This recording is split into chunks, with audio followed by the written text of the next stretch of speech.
Chapter 2777. Felwood-Sko didn't want to recommend Chen Zhao's private plane. In fact, the plane manufacturers found out that Felwood-Sko was building a private airport for a rich person. That was why they asked Felwood-Sko to recommend Chen Zhao. These manufacturers promised that if Chen Zhao bought their planes, they would give Felwood-Sko a generous commission. But Felwood-Sko was very clear about this. His main business was construction, not the commission for selling planes. That was why Felwood-Sko only agreed to recommend Chen Zhao. Therefore, Felwood-Sko only agreed to help with the referral. He didn't recommend any plane. Referral and recommendation were two different concepts. What the referral meant was, "This is my friend who sells XXX products and wants to be friends with you." Recommendation was much more direct. "My friend sells XXX products.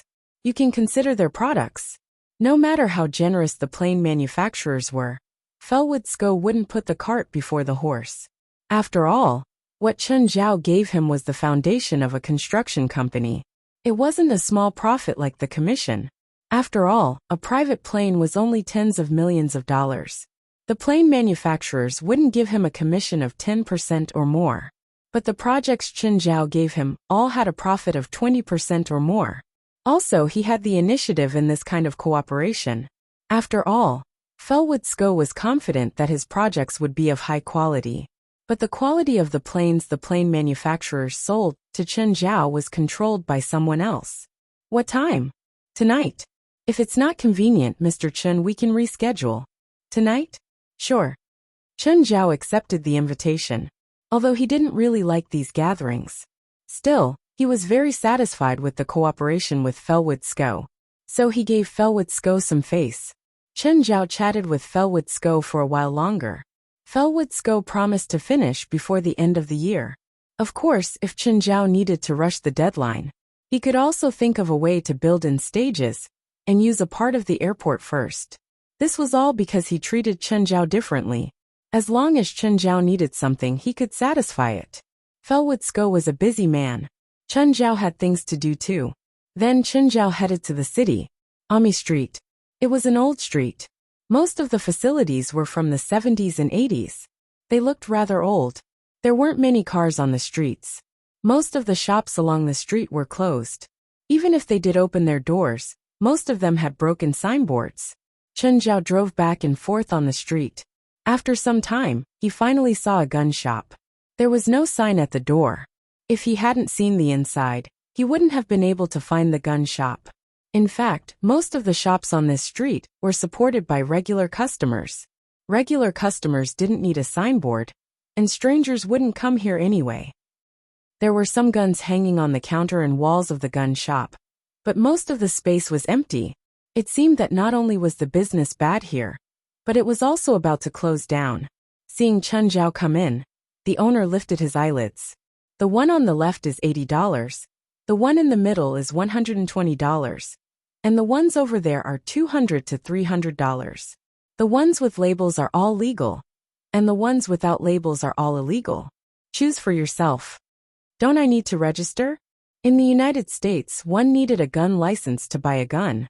If there was even the slightest violation of the law, it would be cancelled. Simply put, if the government thinks you're dangerous, then you can't carry a gun. Even if they could buy a gun, they would need to register it. The gun's model, caliber, production date, certificate, as well as the buyer's identity. "You drive such a good car, you must be a rich man." A rich man coming here to buy a gun is definitely not to buy a gun through the legal channels. Or maybe he's not here to buy a gun at all. The shop owner yawned and said in an extremely lazy tone. The shop owner was obviously an experienced man. He could basically tell the background of the buyers who entered the shop with just a glance. But looking at Chen Zhao, he didn't really understand. After all, no rich people had ever come to his shop. Even if rich people really needed illegal guns, they'd get someone to buy them for them. They wouldn't have to buy them themselves.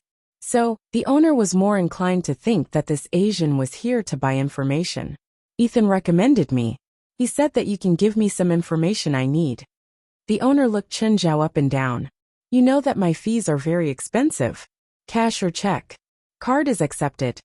The owner took out the POS machine and placed it before Chen Zhao.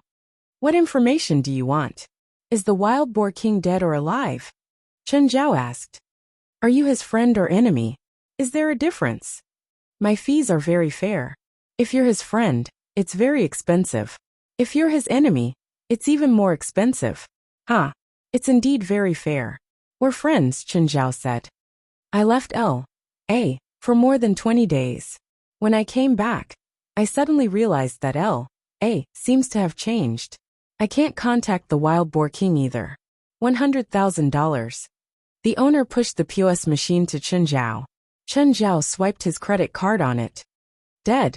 Chen Zhao's face darkened. Are you messing with me? I said that my fees for information are all public, the owner said nonchalantly. I didn't force you. Then what about his wild boar?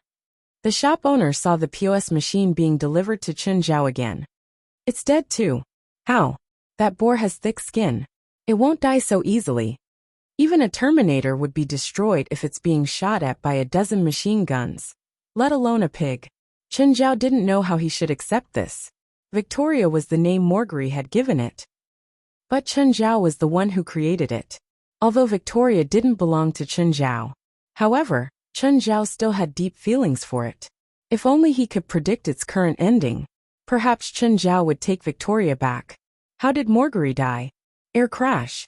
You're saying that the gangs in L.A. have the ability to cause a plane crash.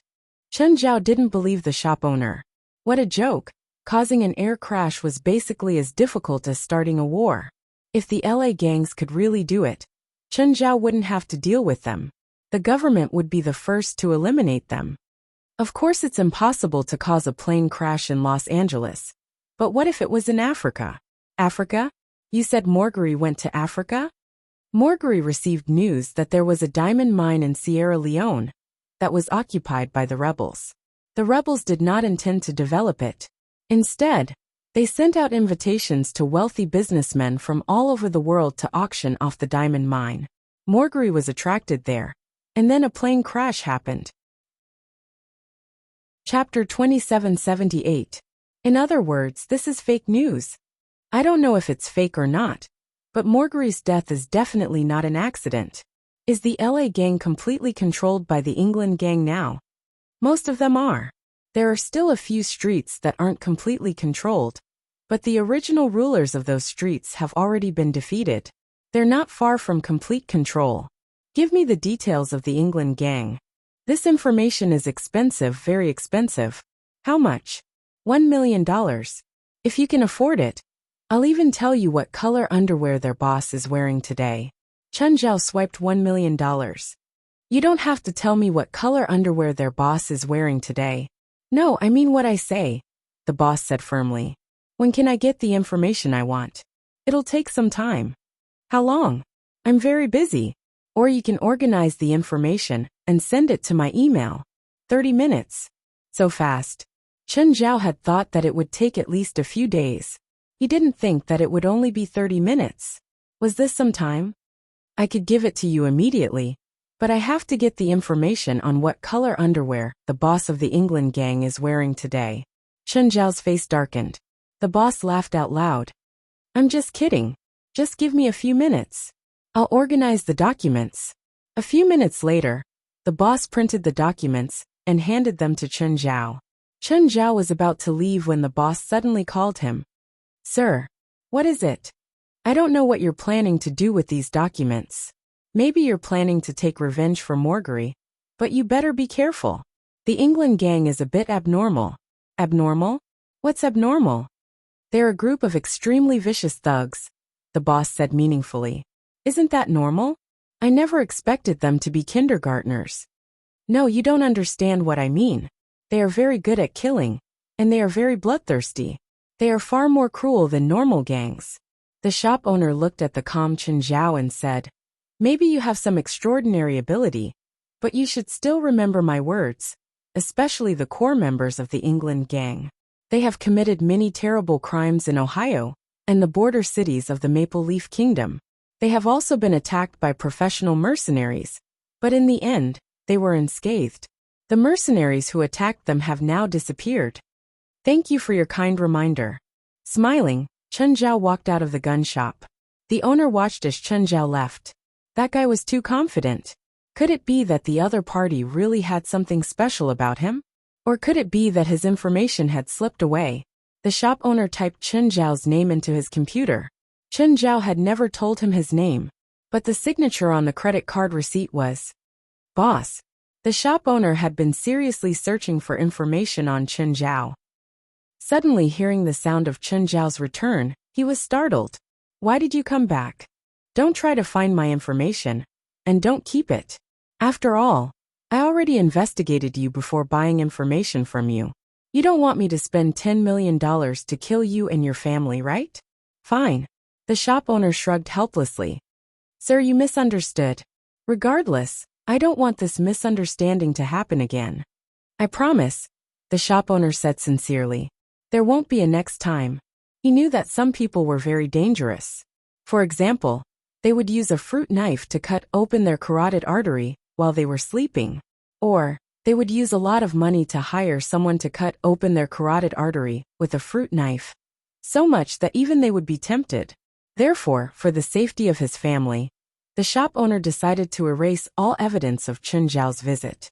It's nice to talk to smart people. Goodbye. Goodbye, sir. The shop owner sent Chen Zhao to the car. Only when Chen Zhao's sports car left his sight did the shop owner's expression change. They didn't have to face bullets in their line of work. However, the danger was no less than the professions fighting on the front lines. There weren't many ways to reduce the danger. One of them was to put away one's curiosity. Curiosity would kill people like them. Don't investigate people you shouldn't investigate. You'd really die. The shop owner dared to sell information about the English gang. That was because most people in the underworld knew about the English gang. The most he could provide was more secretive information. So, even if the English gang was attacked, they wouldn't know who sold them. There were too many people in LA who had information about them, and were selling them. The shop owner wasn't the first person to have information about the English gang. But people like Chen Zhao were different. That kind of extravagant style was indeed very charming when it came to paying the bill. However, if he paid the assassins, it wouldn't be so fun. Moreover, the shop owner didn't just feel that Chen Zhao was rich. He also sensed danger from Chen Zhao. In fact, during their entire conversation, the shop owner had been hiding one hand under the table. There was a rifle stuck under the table. Thankfully, the thing he was worried about didn't happen. After Chen Zhao returned home, he took out the information he'd bought. However, the first thing was what color underwear the boss of the English gang was wearing today. Chen Zhao thought for a long time. Should he hire someone to kill the shop owner? But after some thought he decided not to. That bastard wasn't worth that much money. Milo Tanzik Williams, the boss of the English gang. He wasn't old, only 33 years old. But he'd controlled the English gang for a long time, 16 years. Since he was 17, he'd taken over the English gang from his father. In 16 years, he'd replaced all the elders from his father's era. More accurately, all the elders from his father's era had gone missing, including his father. Chen Zhao had to admit that Milo Tanzik Williams was really ruthless. He was even like this to his father. There was no direct evidence that he'd done it, but some things didn't need evidence. However, when Chen Zhao read the following content, his expression changed. There was indeed something wrong with the English gang. Not only was there something wrong, but it was a concentration camp for lunatics. Chapter 2779. According to the report, there were 12 core members in the England gang. You didn't have to be good at fighting to become a core member. You didn't have to have many connections or be experienced. You didn't have to do anything. As long as you could do one thing, you could become a core member. Kill your wife and children. If you didn't have a wife and children, kill your parents. That was why Chen Zhao felt that the gang was a madman's gang. No wonder the gun shop owner had said that. The England gang was so cruel that it didn't make sense. Even a gang wouldn't have such a rule. In fact, most of the gang members in this world only wanted to survive. Only a few did it for profit. These were the facts that everyone knew. Perhaps there would also be those with abnormal minds, who would kill to satisfy their own madness. It wasn't incomprehensible. After all, there were all kinds of birds in a big forest. But no gang was willing to recruit madmen. The England gang was the opposite. They didn't just recruit madmen. It looks more like a lunatic has taken control of the entire gang. In this world, there was only one reason for the existence of all the gangs, and that was profit. But Chen Zhao didn't think that killing indiscriminately, even killing one's family, wouldn't bring about profit. Other than proving that they were madmen, they wouldn't get anything. Were they going to use such crazy actions to scare their opponents? Chen Zhao felt that while they were madmen, they probably weren't idiots. After thinking for a while, Chen Zhao decided to show the report to West. This gang was clearly abnormal, very abnormal. Not long after sending it to West called back. "President, is this the England gang?" "Yes, you saw the report, right? What do you think?" "It's really a creepy gang. It's the scariest organization I've ever seen. It's even more evil and terrifying than some evil organizations in the spiritual world." "Do you think the England gang is related to some organization in the spiritual world? Or some shoemaker cult?" "It seems possible." Chen Zhao had wanted to go straight to the root of the gang and wipe it out. But now he dispelled that idea. If it was just a personal hobby of the boss of the English gang, Chen Zhao didn't mind giving him a few more days to live. If they had other forces behind them, Chen Zhao wouldn't mind killing a few more. In any case, it would be a waste of food to leave such a thing in the human world. In the evening, Chen Zhao received another call from Fellwood to confirm if Chen Zhao had left. Chen Zhao was quite serious about punctuality. Chen Zhao didn't like being late. He didn't like making people wait. When he arrived at Fellwoodsko's villa, there were already many guests. Fellwoodsko's house was not small either. He was a rich man himself. Moreover, in the past 2 years, his company's business had expanded and made a lot of money. "Welcome, Mr. Chen." "Thank you." Fellwood held his wife's arm and introduced them to Chen Zhao. His wife, Ayuna Delia, looked to be about the same age as Fellwoodsko. She was a gentle and dignified woman. Then he entered the villa. Fellwood introduced his 2 children to Chen Zhao, a 14-year-old boy and a 7-year-old girl. Fellwoodsko had put a lot of effort into the party. After that, the guests arrived one after another. Fellwood couldn't stay with Chen Zhao the whole time.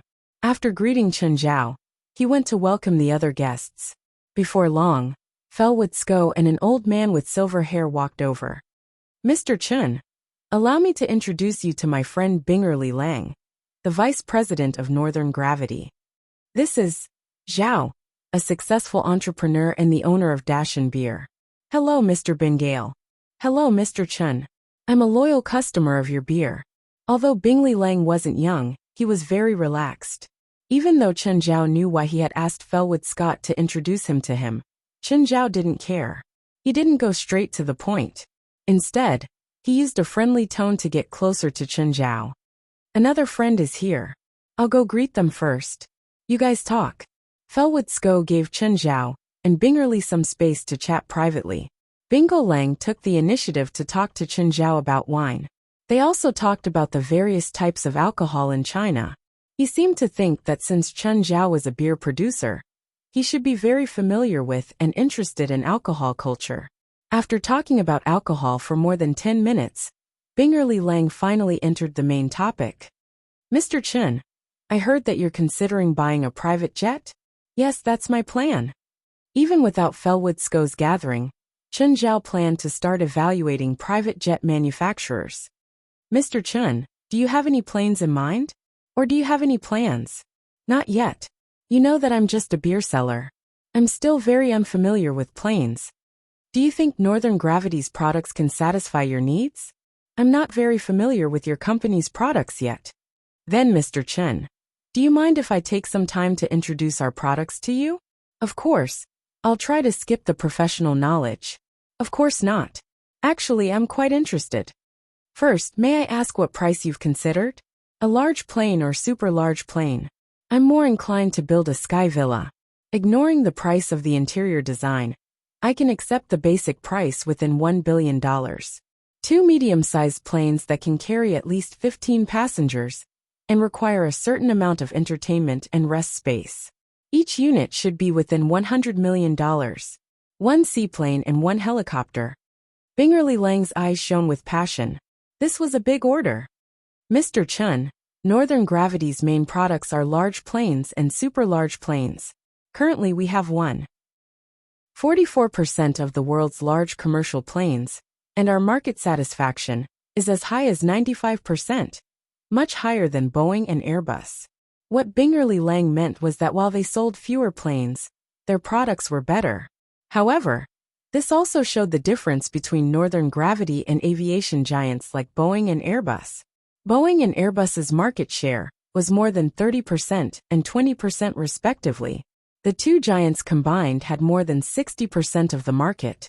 On the other hand, Northern Gravity only had a pitiful 44%. Because of this, as the vice president, Bingerly Lang had to personally promote their products, because every order was crucial to them. Chapter 2780. The gravity of the North naturally had its advantages. For example, their engine technology could be super silent. This was an advantage that other manufacturers didn't have. There was also the price of the plane. Compared to the giants in the aviation industry, Northern Gravity's products were cheap and good. Just then Fellwood Sco brought two more people over. Huh? Mr. Chun, what are you talking about? One of them asked. You are? Chen Zhao wasn't surprised that they knew him. After all, they were all rich people. There were many rich people in America, but not many were as rich as Chen Zhao. Chen Zhao had attended a few rich gatherings, and occasionally met some people at the gatherings. Basically, he would look up and then forget about them. Did you forget about Ms. Zola's party last time? Oh, Mr. Lijuoma, hello. I'm sorry I didn't recognize you immediately. Are you talking about planes? Do you mind if we join? Lijuoma asked, smiling. Bengale was naturally unhappy, but he couldn't do anything about it. After all, he wasn't the owner or the main character of the night. Mr. Lijuoma, do you know about planes too? I'm a private plane agent. Lijuoma smiled at him. You can buy planes from all manufacturers, including Mr. Bengale's Northern Gravity products. Then Mr. Lijuoma must know a lot about planes too. Not really. I'm only familiar with them. If you're talking about research, it's Professor Singit beside me. He's an expert in aerodynamics and mechanics. He's also my professional consultant. Lijuoma had clearly come prepared. He'd even brought an expert. So if I tell you the functions and uses that I need, will Professor Singit be able to tell me the one that suits me the best? Everyone has their own opinions. I can't say that my answer is correct. I can only use my professional knowledge and personal opinion to recommend the most suitable one for you, Mr. Chen. As expected of an academic, Singit was very careful with his words. Mr. Chen, why don't you try? Okay. What I need is a spacious plane that can allow my family and even my pets to move around. At the same time, there must be enough space for me to rest, eat, and even take a shower on the plane without feeling cramped. I hope that what I can do in my villa can also be done on the plane. What's the price? Professor Singit asked. The budget is around $500 million, but if there's a better choice, the price can be adjusted. Mr. Chen, $500 million is enough to buy two C-17 cargo planes. Of course, the C-17 cargo plane is not suitable to be used as a private plane. Although the C-17 cargo plane has excellent long-distance flight capabilities, load capacity, and internal space, the loud engine noise makes even the crew have to wear soundproof headphones, so it's very difficult to use it as a private plane. Mr. Chen, what you want is a palace in the sky, so there are still a few large planes that meet your requirements. For example, the Boeing 747-8. This plane's most famous advertisement is that it's the flying car of the President of the United States. Another example is the Airbus A380 and A321, which are typical palaces in the sky. So what are the advantages and disadvantages of the three you mentioned? First of all, in terms of price, the A321 was developed and produced 20 years ago. 20 years is the time when the aviation industry is changing, so the price is relatively affordable. The price of a bare plane is between $110 million to $120 million. Secondly, the Boeing 747-8 exists as the opposite of the Airbus A380.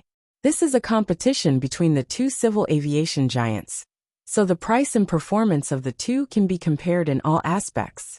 It's also the most representative large civil aircraft of this era.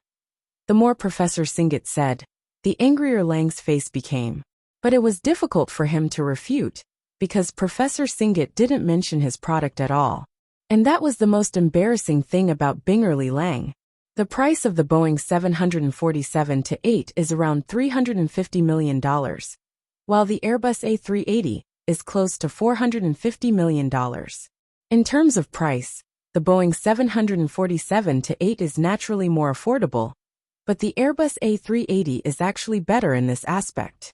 In terms of range, interior space, noise, flying speed, and even fuel consumption, the Airbus A380 is undoubtedly the top technology. The Boeing 747-8 is actually an upgraded version of the old 747. There's no leap in technology, just optimization. Mr. Chen, your plane can't be changed every 2 years. It will be used for the next 20 years or even longer. After 20 years, you won't still be using technology from 40 years ago, right? Chen Zhao nodded in agreement. Just then, Bingo Lang could not help but say, "Our S10 is also a new generation of technology and model."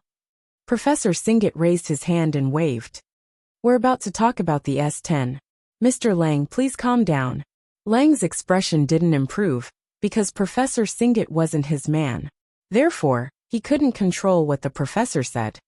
S-10 Super Civil Aircraft. Am I right? Bingerly Lang nodded. Professor Singet continued. As one of the few super-large commercial aircraft models in the world, the S-10 is naturally the best super-large commercial aircraft of this era. It has an internal space of nearly 3,000 square meters, almost 5 times that of a Boeing 747-8. If the interior is decorated, the internal space is estimated to exceed 5,000 square meters, which is already equivalent to the size of a small shopping mall. But as a super-large commercial aircraft, this kind of space is only a matter of course. It can only be regarded as a standard configuration, and in terms of maximum range and fuel consumption, the S-10 has no advantage. Next is the price. The price of the bare plane is $810 million, and the research and development cost is more than $20 billion. But so far, not a single one has been sold. The S-10 hasn't failed yet. Facts speak louder than words, Professor Singet said with a smile. Professor Singet smiled and said, as a civilian aircraft, the S-10 is not qualified, unless Northern Gravity can find enough rich people who are willing to spend $800 million to buy it, and at least $300 million to decorate it. Doesn't the S-10 have any advantages? Chen Zhao asked. Yes, ultra-quiet technology. This is what Northern Gravity is most proud of. As we all know, the engine noise is unavoidable when taking a plane, and Northern Gravity's ultra-quiet technology is currently the most advanced. At the same time, the S-10 also has a decompression device that can stabilize the air pressure inside the fuselage within 100 meters. Chapter 2781. The fuel consumption is almost twice that of a Boeing 747-8. The same distance, but it's as slow as a snail. Chen Zhao was tempted. Mr. Bingerly, do you have detailed data on the S-10? Everyone was stunned, and looked at Chen Zhao in surprise. Professor Singet was also stunned for a second, then he suddenly realized something. Chen Zhao had said that he needed a palace in the sky. In the civil aviation market, it was almost useless. Chen Zhao didn't care about it. However, the advantages that didn't matter in the civil aviation market were the key to Chen Zhao's attraction. Expensive price, spacious and bright interior, silence, and a good flying environment were what Chen Zhao needed. So what if it was slow? This kind of plane must be used by a family for a trip. He wasn't in a hurry at all. What he wanted was a good traveling experience. Flying across the Pacific Ocean in one day was fine even if it took him a day and a half. What he needed was to enjoy the journey to the extreme. The S-10 is indeed the most suitable for a palace in the sky, Singet said. Bingerly didn't expect such a turn of events. Yes, I have detailed data. Mr. Chen, Can you wait for 30 minutes? I'll have someone send it over. Of course, no problem. Chen Zhao nodded. Professor Singit, can you tell me about other mid-tier models? Of course. It's my honor.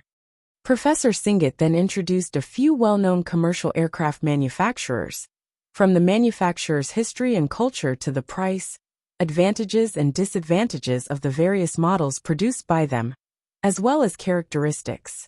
Gulfstream, Legat, Airbus, Boeing, and Bombardier Worldwide were the ones Professor Singit introduced. Chen Zhao liked Gulfstream and Bombardier Worldwide the most. It wasn't just because of their performance, but also because of their popularity. However, he hadn't decided yet. The S-10 was also Chen Zhao's favorite model. If there weren't any other suitable models, Chen Zhao would consider getting this model. There were a few more guests who wanted to come over. However, they were all stopped by Felwood Scott. To put it bluntly, these guests were here to build relationships and expand their networks.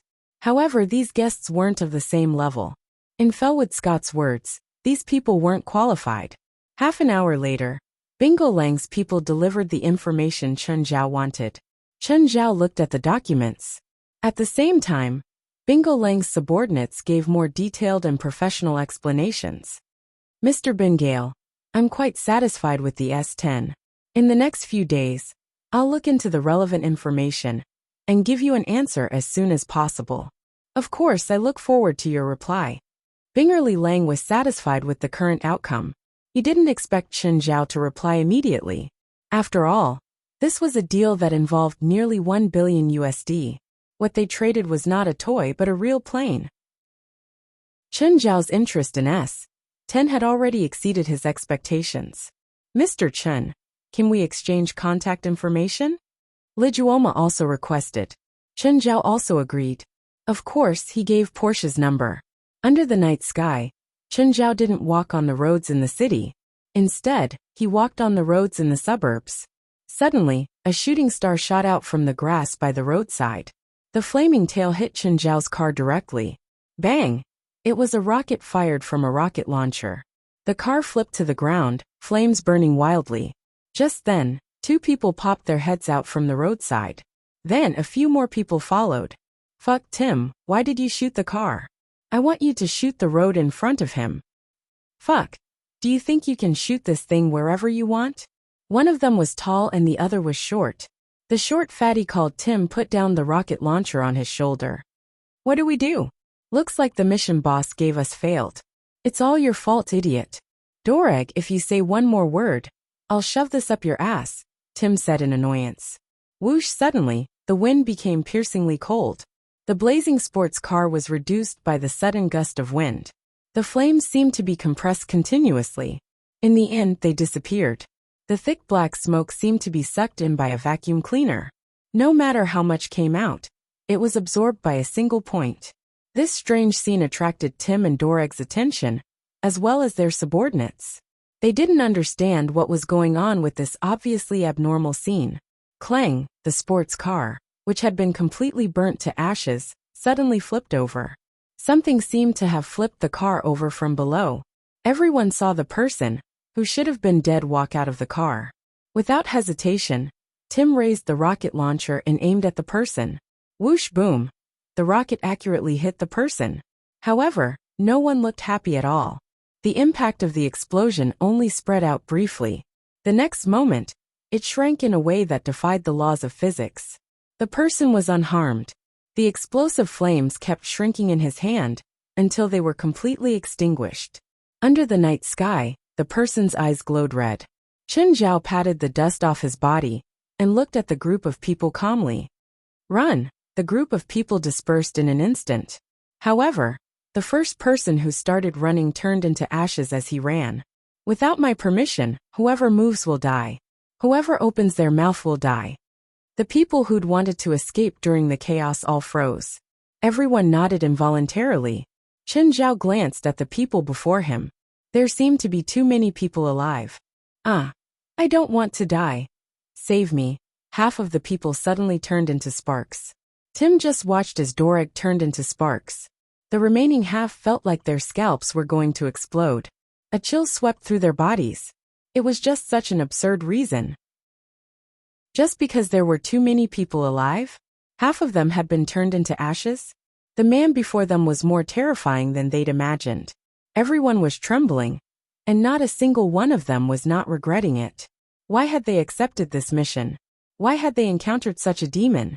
Yes, in their eyes, Chen Zhao was a demon. Okay, it's your turn. Chen Zhao looked at the other half.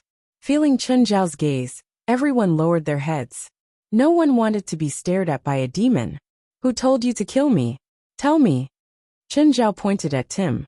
Tim looked up and said without hesitation, Sir, we're not here to kill you. We're here to kidnap you. Chapter 2782. Since when did a rocket launcher become a standard for kidnappers? Chen Zhao was sure that a rocket launcher was not needed for a kidnapping. There really was no need. At least, not for a normal person. If the target was a monster, a rocket launcher was not enough at all. Are you kidding me? No, we're really here to kidnap. Are you so amateurs that you confuse kidnapping with murder? Facing Chen Zhao's mockery, they really wanted to say that they were professionals. But they did not have the courage to say it. Tim was helpless too. Of course, he knew what a normal kidnapping required. But the higher-ups only provided this thing. He had only planned to use the rocket launcher to scare Chen Zhao. But it was also his first time using it. This thing was too difficult to use. After firing it, there would be another 0.5 seconds of ignition time. It was this 0.5 second that caused him to misjudge the situation. Who sent you? The boss of the English gang, Milo. So you're from the English gang? No, we're not. You work for the English gang, and now you're telling me you're not? We were forced to do this. We were originally just a small local gang. After the English gang came, they killed our boss and took us in. They also threatened us that if we didn't work for them, they would kill our whole family. Not only me, but almost all the other local gangs suffered the same fate. Just then Chen Zhao's phone rang. Hello, Mr. Chen? Fellwood, what's up? Did something happen to you on the way? Ah. Chen Zhao was surprised. How did Fellwood know that something had happened to him? Did it have something to do with him? That couldn't be right. If it really had something to do with him, he should not be calling him now. What happened? Fellwood, why do you ask? Among the guests I invited just now, 2 of them had an accident on the road. One of them was just attacked, but he was lucky enough to escape. But the other one wasn't so lucky. He and his driver were shot by a group of gangsters with heavy machine guns. Now the police have informed me. After all, those who had an accident were my guests. It's good that you're fine. I'm fine. Thank you for your concern. Let me know if you have any news. I'll be home soon. That's all for now. After hanging up, Chen Zhao looked at Tim and the others.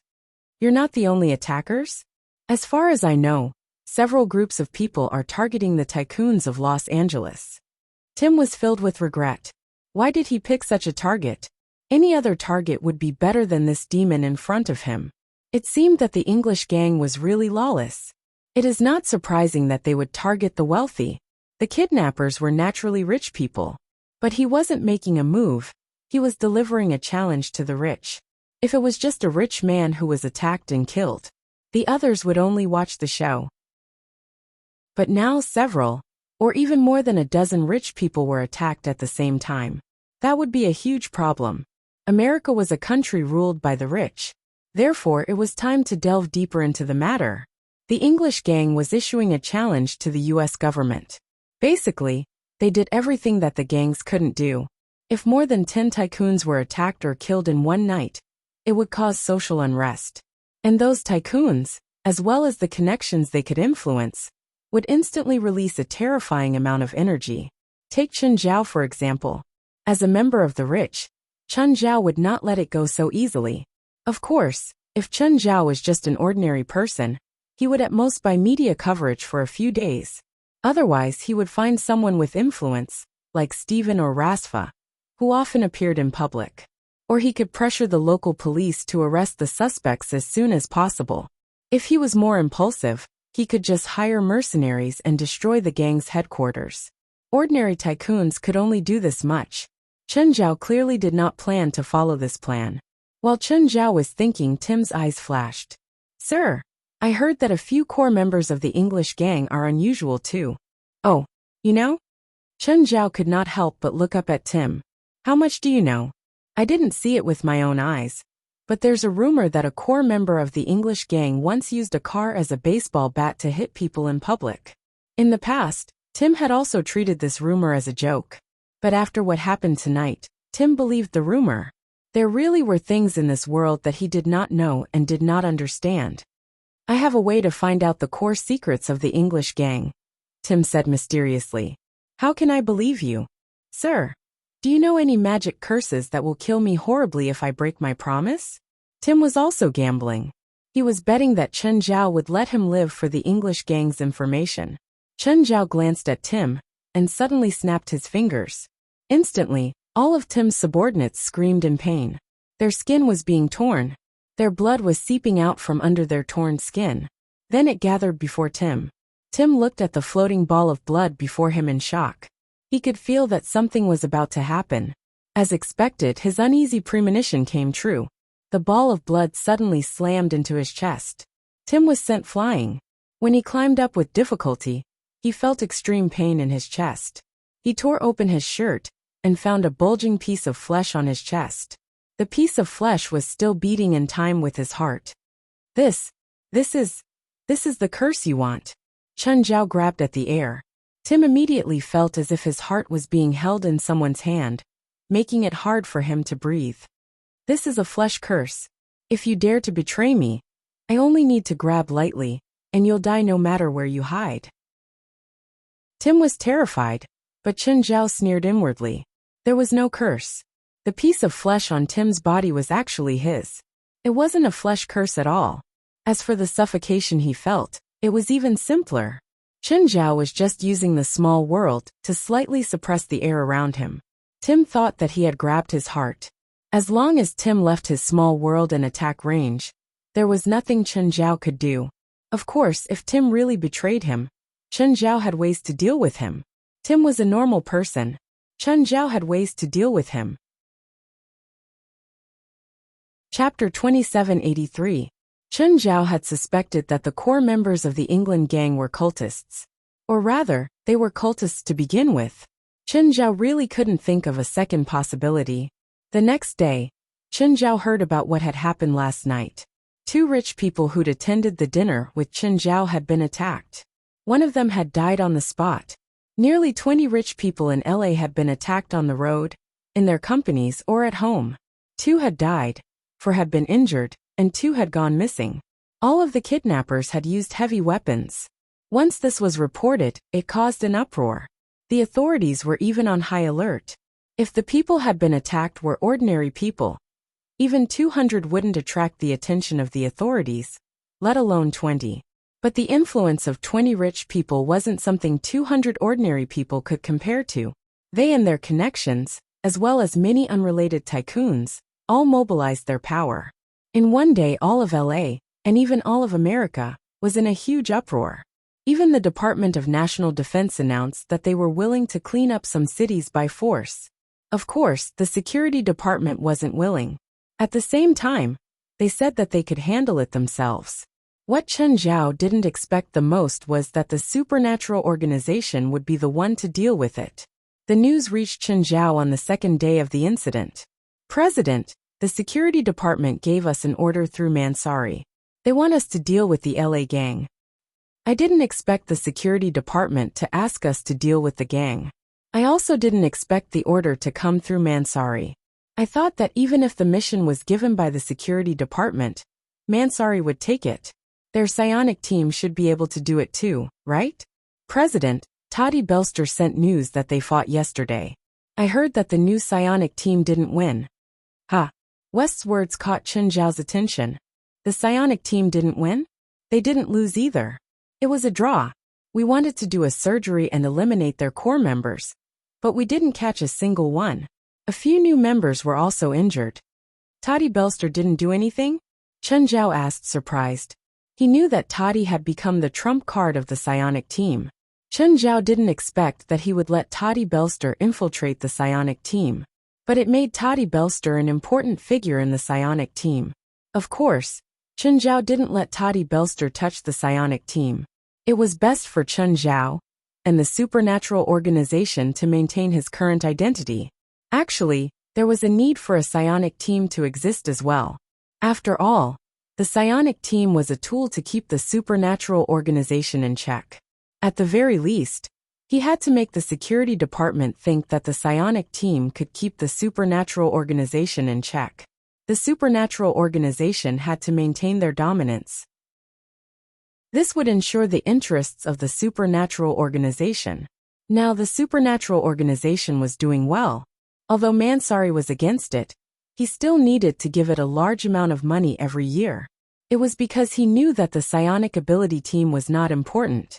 There were many things that needed the supernatural organization's help. For example, this incident. They couldn't even handle a gang. That was a little too shameful. Regardless of the reason, this was an indisputable fact. Toddy Belster didn't do anything, West said. His role in the psionic team is similar to your role in the supernatural organization, West said. We can't let him do everything. If he has to do something like clearing out gangs, it'll be too embarrassing for them. Chen Zhao thought about it. It made sense. If they used all their trump cards, it would be too embarrassing for them. As a force in the spiritual world, it would be too embarrassing. But the psionic team was still embarrassing. They had mobilized a lot of people to do it, but they hadn't gotten the results yet. Now they had to fight against them. Was there anything more embarrassing than this? Anyway, Chen Zhao felt that they should be embarrassed. That was the truth. Vestana, Mansari, and Toddy Belster were sitting in the conference room of the psionic team's new headquarters. Britz lowered his head and didn't say a word. There were two groups of people sitting below, and they were the newly recruited members. Britz was the person in charge of last night's operation. He'd thought that it would be a one-sided victory. This should have been a victory without any suspense. But the result made everyone's jaw drop. They didn't win. They didn't even leave a single person alive. The core members of the England gang escaped calmly. Was there anything more hopeless than this? Britz had recruited these new members into the psionic team. Most of them weren't outstanding, and there were even some who were relatively young. But they had no problem dealing with normal people. Plus, they had quite a lot of people. Plus, they had excellent equipment and expensive magic tools. Even against people from the spiritual world, they had a chance of winning. But when they surrounded the England gang last night, their performance could only be described as unsightly. In a one-on-one situation, they actually didn't win a single one. Of course, the core members of the England gang weren't normal people either. But this definitely wasn't the reason for their failure. In the operation last night, the only one who had a result was Britz. He'd led the team last night. He'd injured 3 core members of the England gang, and even captured 2. Unfortunately, 5 of them had been captured. Then the 2 sides could only exchange prisoners. At the end of the day, he'd also failed in leading the team last night. Because his role wasn't to fight personally. He was to command and control the situation. But the operation last night was completely out of his control. Not to mention controlling the situation. In that chaotic situation, not a single one of them had died. That was already a huge gain. I don't want to explain my mistake, Britz finally said. I'll take full responsibility for the failure last night. I'm willing to accept punishment. Actually, everyone knew that the psionic team was supported by Toddy Belster now. Blitz's strength wasn't bad, but it could only be considered good in the end. He didn't match the word expert, and was far from the top. Mansari and Vestana were disappointed too. They had the history of the supernatural organization. In the past, the supernatural organization was even worse than the psionic team. But ever since Chen Zhao took over, the organization soared. Their strength increased by leaps and bounds. They'd thought that they could replicate Chen Zhao's miracle, but reality proved that they'd been overthinking. Chapter 2784. Back then, the supernatural organization had wanted anyone. For example, an elite who sold insurance or Morid who wasn't mainstream. Almost all of them were useless. There was also a Duz who was just an ordinary person. Another example was Jalanash. She was the weakest in her family and had been kicked out. She would be treated as a genius and expert in the supernatural organization. In comparison, their psionic team had a much better start. But why was the result so different? The members had been carefully selected too. At least to them, these members might not be strong now, but they all had some potential. So they were confident in the future of the psionic team. But confidence couldn't be eaten with food. At least they couldn't eat now.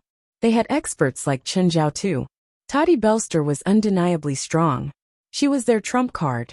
They felt that if they were facing some extremely difficult missions, Toddy Belster could do them all. But that wasn't the problem now. Instead, it was because they had failed the simplest of tasks. No need to say useless things. Tell me the details. Toddy Belster waved her hand, interrupting Britz's self-blame. To avoid the next failure, we have to summarize the reason for this failure. Not strong enough, not prepared enough, or is there some other reason? The core members of the English gang are all awakened, Britz said. They're not very strong, but they're very difficult to deal with. Awakened? Impossible. I've investigated the core members. None of them are awakened. They should all be normal people. Of course, Vestana couldn't accept this result, because she'd been the one who'd investigated and provided the information. If Britz said that they were all awakened, it meant that she had failed in her job. Ms. Vestana, I'm not trying to shift the blame, Britz said. I'm just stating the facts. Vestana crossed her arms in front of her chest, dissatisfaction written all over her face. Speed, teleportation, flame, petrification, spirit, sharp blade. In short, those people all have dangerous abilities. However, most of them aren't very strong, and they seem to be very rusty. However, their boss is very powerful. Even I don't have the confidence to escape unscathed. Britz looked at Toddy Belster. In the psionic team, I'm afraid only Master Toddy can defeat their boss. The higher-ups couldn't help but frown. Blitz actually compared the mafia boss to Toddy Belster? Is that guy really that dangerous? Vestana couldn't help but ask. Yes, but it seems like he has some misgivings and didn't go all out. Moreover, he isn't as crazy as I thought. He seems more rational. According to the information they received, the England gang and their boss, Milo Tanzik Williams, were a bunch of complete lunatics. But to Britz's surprise, the first time he met Milo Tanzik Williams, he did not sense his madness. On the contrary, he felt calm and restrained. That was definitely not the quality of a lunatic. I heard that all core members have a special characteristic. Vestana glanced at the crowd. Killing his own parents, wife and children. Do you think this kind of person is not crazy? Everyone below felt a chill run down their spines. The England gang has a total of 23 core members and 23 lunatics. I suspect that Milo Tanzik Williams believes in some unknown evil god, Britz said. The so-called core member requirement is more like some kind of sacrifice. If you want that power, you have to kill your own family. Vestana narrowed her eyes. How does that Milo Tanzik Williams compare to the president of the supernatural organization? Toddy Belster was speechless. Why did he have to compare with that guy? He was a real monster. Britz had seen Chen Zhao fight twice. The level difference is too big, Britz said. There's no comparison. Of course, Britz knew what Vestana was thinking. She wanted the supernatural organization and the England gang to fight to the death. Then the psionic team would reap the benefits. However, that was obviously impossible. Actually, he had compared Chen Zhao, Toddy Belster, and Milo Tanzik Williams' abilities. Without a doubt, Chen Zhao was the strongest. He had only seen Chen Zhao fight a few times. Moreover, Chen Zhao had never used his full strength before him. However, even if it wasn't his full strength, it was still shocking. Next was Toddy Belster. Toddy Belster was also an unfathomable powerhouse. To Britz, even if Toddy wasn't as strong as Chen Zhao, she wouldn't be much weaker. Toddy Belster was their ace. She was also their confidence against the supernatural organization. As for Milo Tanzik Williams, he was very strong. However, this kind of strength could be predicted. It was different from the first two. The first two were unfathomable and unimaginable. Tim, don't show yourself for a few days. It's very chaotic outside. Tim received a call from his brother. Bodhi, how's the situation? When I went to the headquarters this morning, I found that it was full of police officers, and the headquarters was completely surrounded. Boss and I are in a hidden place. Don't ask too much. It's not good for you. Brother, you're not in danger, right? It's not the police this time, but it's more troublesome, Bodhi said. Hearing his brother's words, Tim felt even more uneasy. Bodhi, can you tell me what's going on between Boss Milo and you? Tim asked in a low voice. Knowing too much will only put you in greater danger. You're my only family. I don't want to hurt you. Bodhi, I'm in big trouble now, Tim said. What trouble? Remember that 2 nights ago, I accepted a mission to ambush a tycoon. Yes, the mission failed. I heard that you blew him up with a rocket launcher. Actually, he didn't turn to dust. He walked out of the flames and with one glance, all my men turned to dust, Tim said. Tim said, I survived because he wanted me to be a spy, and he put a curse on me. If I can't bring him any useful information, he can kill me with a single thought. Who is he? I'll go kill him. Chapter 2785. Bodhi, you can't beat him. You can't understand his strange power at all. Do you think he's the only person in the world with strange power? Bodhi, you. Just like you thought, I have it too. But how do you have it? Tim asked, confused. Don't ask. Tim knew that Bodhi's next sentence would be, knowing too much is not good for you. Nevertheless, Tim still had basic judgment. There should be strong and weak people like you, right? Of course, but if you know who's behind me and bestowed me power, you won't doubt if I can beat the enemy. Then who's behind you? Don't ask. Nevertheless, Bodhi's words still piqued Tim's interest. If Bodhi could really kill that man, then he wouldn't have to be afraid anymore. Bodhi, that guy is really scary. Are you sure you want to fight him? Don't worry. I can't fail. My power comes from God. Despite Bodhi's words, Tim was still worried. That man had left too deep an impression on him that night. Aren't you in trouble with Boss Milo? It's a bit troublesome, but it's not unsolvable. Plus, I'm not completely controlled by him. Completely controlled? Bodhi, what do you mean? Don't ask. I don't know where the core members of the England gang are hiding. They've been hiding ever since the battle with the psionic team. What about them? Chen Zhao asked, annoyed. They didn't give us any information at all? The security department and the psionic team were picking up trash for them. They could try first. If they couldn't beat them, they could leave the mess to the supernatural organization. Of course, this could also be understood as relying on them. But Chen Zhao was still annoyed. Wes shook his head. They're looking too, but it's like they've disappeared from the world. Our intelligence sources are limited. Intelligence had always been the supernatural organization's weakness. It was also an insurmountable barrier for the organization to reach the top. Building an intelligence network couldn't be done with just a few dollars. It wasn't something the supernatural organization, which had less than $100 million a year, could build either. He couldn't use his own money to subsidize the supernatural organization. Moreover, they did not have any professional intelligence personnel. Therefore, the vast majority of information still had to be obtained through external sources.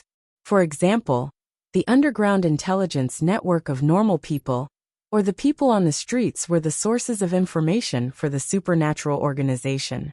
And now this inadequacy was also revealed in this sexual encounter. Although the English gang has gone into hiding, they have not stopped targeting the rich.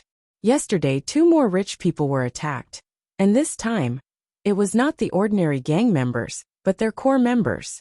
Both of them were injured, but they were not taken away. However, several bodyguards were killed, and now some rich people seem to know about the existence of the spiritual world. They are asking if they can hire people from the spiritual world as bodyguards. Chen Zhao raised an eyebrow. What do you think? This is beneficial to the North American supernatural world, but it's meaningless to us. We have too few people, and we're generally stronger than ordinary spiritualists. If our asking price is low, it's meaningless to us. If we ask for a high price, not many people can afford it. What's the level of the price that the rich people are offering? Right now the prices are all private. The spiritualists they find are also different, so it's hard to have a standard. But the average annual salary is less than $300,000. Chen Zhao thought about it. This price was indeed very attractive to spiritualists who did not have a high income. But to the supernatural organization, it was not attractive at all. The adus who guarded the gate here all had an annual income of $500,000. After all, in everyone's eyes, adus was a high-risk job. The other members' annual income was between $800,000 and $1 million. If they could not pay at least twice that, they would not be attractive to the supernatural organization. But spending $2 or $3 million a year was also unbearable for most rich people. Chen Zhao's annual income was in the billions, but he was a special case. Rich people with an annual income of more than $50 million were already in the minority. Some people might have billions, but they might not even have more than $10 million in spare cash. It was clearly impossible for them to spend a few million to find someone to protect them. Of course, the top rich could still afford a few million for security, but the top rich might have already contacted them, so they would not have a chance. However, there is a rich man who contacted us and wants us to be his security consultant. Oh, who is it? You know him. Norma's uncle Louis Clallam. Oh, him. Louis Clallam was an awakened himself, so he could be considered a member of the supernatural world. In fact, Louis Clallam and Chen Zhao had many similarities. Moreover, Norma was a pure awakened and one of the pillars of the supernatural organization. So it wasn't strange that Louis Clallam had contacted the supernatural organization. When Norma joined the supernatural organization, Louis Clallam had donated tens of millions of dollars to them. How does Clallam plan to cooperate with us? We'll provide him with some advice on security and help with magic. He'll give us $20 million a year. Sure, that's reasonable. Chen Zhao nodded. Actually, this kind of cooperation would officially establish their relationship and deepen their relationship. After all, even if Chen Zhao did not agree to this kind of cooperation, would Norma just stand by if Louis was in trouble? Of course, if Louis really was in trouble, the supernatural organization would also provide more protective services, such as Chen Zhao's personal help. Let's hurry and find those crazy people from the English gang. They're very cautious now. It'll be hard. Wes was helpless too. Without a source of information, it was useless no matter how anxious they were. Chen Zhao was considering if he should find some clues from other sources. After all, he had his own connections. Just then Chen Zhao's phone rang. It was Lila Gavich. Elf messenger, what can I do for you? Although Lila Gavich was an elf, he was an elf messenger. Every time he saw Lila Gavich, Chen Zhao could not help but curse in his heart. He had destroyed Chen Zhao's good impression of elves. Chapter 2786. Beautiful, fair-skinned, long-legged, natural, gentle and kind. These were almost all of Chen Zhao's hopes for elves. But they were also the opposite of Lila Gavich. A 250-pound fatty clearly had nothing to do with fair-skinned and long-legged. As a chemical giant, he naturally had nothing to do with being fair-skinned and long-legged. Gentle and kind? Ha! Chun, do you have time to come to my house? Sure. Now. Of course. Okay, I'll go now. Oh, I moved. Come to New Moon Beach. New Moon Beach? How come I've never heard of it? I bought it recently. In fact, Lila Gavich had bought the beach because he'd been to Chen Zhao's moon villa a few times. Then he cleaned and improved the beach, even renaming it. Okay, I'll be there soon. Some people had once said that if Los Angeles opened up its entire coastline for sale, its finances alone could buy the entire United States. Los Angeles had the best, and longest coastline in North America. Moreover, there were many high-quality beaches. However, many of the beaches were parks or weren't allowed to be developed because they were coral reefs. Therefore, most of the beaches were still in their original state. Of course, this was also the value of the developed coastlines. Because of the scarcity and the protection of the surrounding environment, the developed coastlines were able to retain their value. Therefore, every beach that was sold or developed was a rare resource. It was an astronomical price. Apart from a few beaches, the rest were all worth hundreds of millions of dollars. As for the Bright Moon Villa, in the end, the price of the Bright Moon Beach didn't go up because the sharks had taken over the area. Moreover, Chen Zhao and Amira had been close, so Amira was giving it away for free. Otherwise, a few $1,000,000 wouldn't be able to buy Moon Beach. Lila Gavich's new Moon Beach wasn't worse than Moon Beach. In fact, many things were even better. Of course, Moon Beach had been improved by Chen Zhao's spiritual qi. One wouldn't be able to find a better coastline in America, or even the world, let alone New Moon Beach. Moon Beach was a blessed land that could rival top sections. When Chen Zhao arrived at the villa before New Moon Beach, he realized that apart from Lila Gavich, there were only 2 maids. Gavich, you only have 2 maids in such a big mansion. Is that convenient? How about you sell me a few underlings? Forget it. Selling inferior demons makes me feel like I'm selling human beings. Actually, after interacting with underlings for a long time, Chen Zhao would develop feelings for them. Underlings were born servants, but they still had their own thoughts. Moreover, they are naturally lively, optimistic, and loyal. They were of great help to Chen Zhao and Fei Lai in their daily lives. Chen Zhao had a lot of underlings, but he didn't need them. However, Chen Zhao didn't want to sell them. Of course, Chen Zhao wouldn't let the underlings breed endlessly. Therefore, Chen Zhao would give them a maximum number of reproduction. Once they reached this number, they would stop reproducing. This was not difficult. Their total number divided by the upper limit of their lifespan was the number they could reproduce each year. If humans were born rebellious, then they were born to be subservient. Lila Gage knew the origins of the lesser demons, a race of demons from hell. Lila Gavich did not find this strange.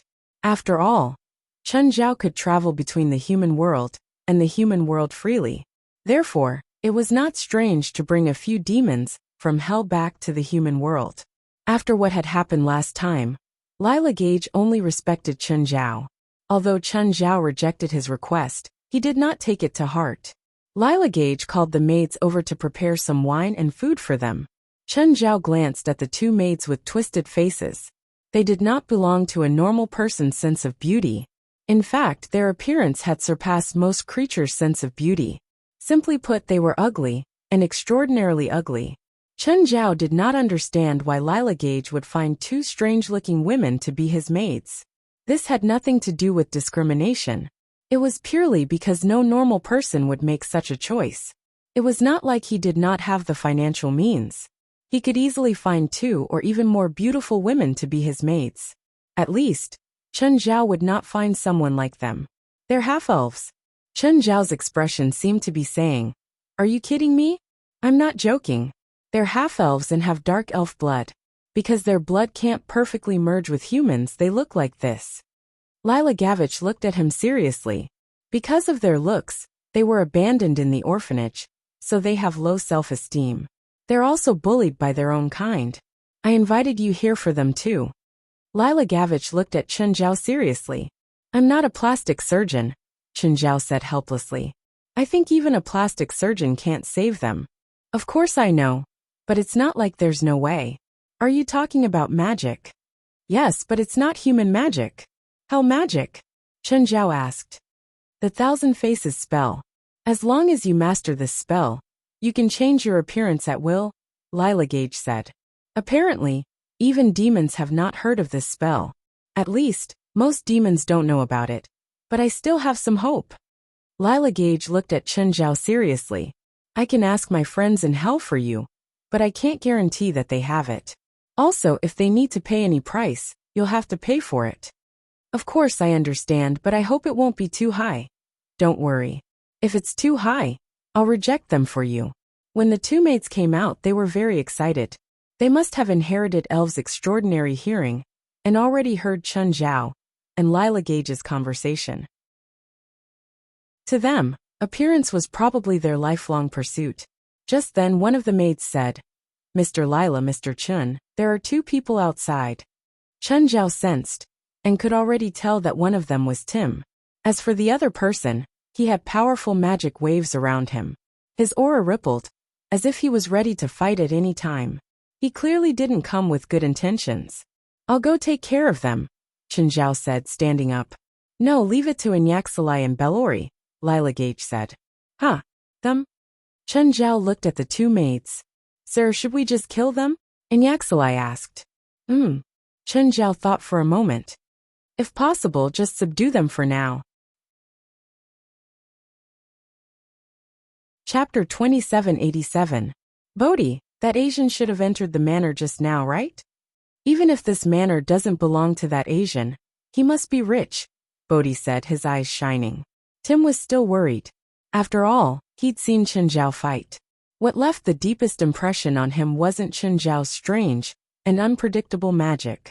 Instead, it was Chen Zhao's coldness that could easily turn people into dust. This was what left the deepest impression on him. Such a big manor. But there are only 4 people, Bodhi said, touching his chin. How do you know there are only 4 people inside? Tim asked, confused. Bodhi chuckled.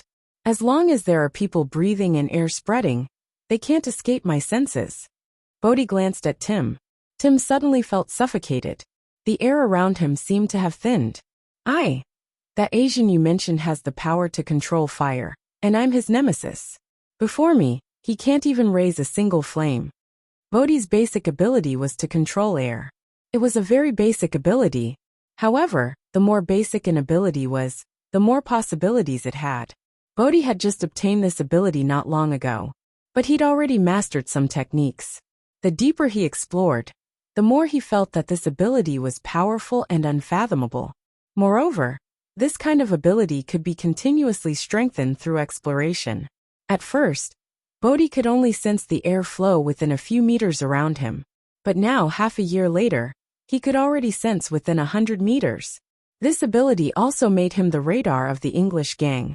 In the attack 2 days ago, he'd relied on his foresight to gain the upper hand and leave easily. At this moment, 2 women came out, 2 extremely ugly women. Enyaxalai and Bellary came to the door. They blocked Bodhi and Tim's footsteps. Let's go in, Bodhi said, unconcerned. But Bodhi didn't care. I'm not interested in ugly women. Enyaxalai and Bellary were ugly, unbelievably ugly. But this was also their taboo. The more they lacked something, the more they cared about it. Bodhi had said such things to them right in front of them. Clearly, he'd crossed their bottom line. You're courting death. In an instant, Enyasili's eyes turned golden. She spread her arms wide, as if she was drawing an invisible bow. Gradually, the dark golden bow's horn and the golden bowstring appeared in the form of energy particles. The last one was a pure white arrow. Bodhi snorted, raised his palm, and pressed it down again. In an instant, Enyasili felt like she was suffocating. However, her magic did not stop. Bodhi was a little surprised, but not too surprised. He had fought against the psionic team before. A simple suffocation would not cause too much trouble to the spiritualists. The ugly woman in front of him was obviously more troublesome than most of the enemies that night. Since he was unable to pose a threat to his enemies, it was naturally difficult for him to pose a threat to this woman. So Bodhi soon decided to change his move. Against the wind. Controlling the air meant controlling the air pressure. The so-called air pressure was the difference in air density. Mastering air pressure meant mastering the flow of air, which was wind. Bodhi could now create a small storm in a small area. But at that moment, Bellary made her move. She also raised her right palm, and an invisible barrier appeared in front of them. For ordinary people, Bodhi's attack could not be seen or touched. But for the elves, none of this was a secret. Their communication with nature allowed them to know everything around them like the back of their hands. The wind stopped in front of them. This kind of natural attack was neutralized by the barrier of nature. Bodhi frowned slightly. The 2 ugly women in front of him seemed quite troublesome. But it was not to the extent that Bodhi was helpless. Air was everywhere, and his power was everywhere. Suddenly, Bodhi compressed the air, forming a high-pressure air mass, and smashed it heavily at Enyasili and Bellary. What a crude way to use it. Bellary was even more disapproving. Elves were a race that had mastered magic earlier than humans. Their application of magic was also more delicate than humans. The same spell could be used to great effect in their hands. If Enyaxalai and Bellary's appearance was the sum of elves and humans, then their magic talent was the sum of elves and humans. Unfortunately, they also had the best teacher among the elves, who was also their adoptive father. Lila Gavich.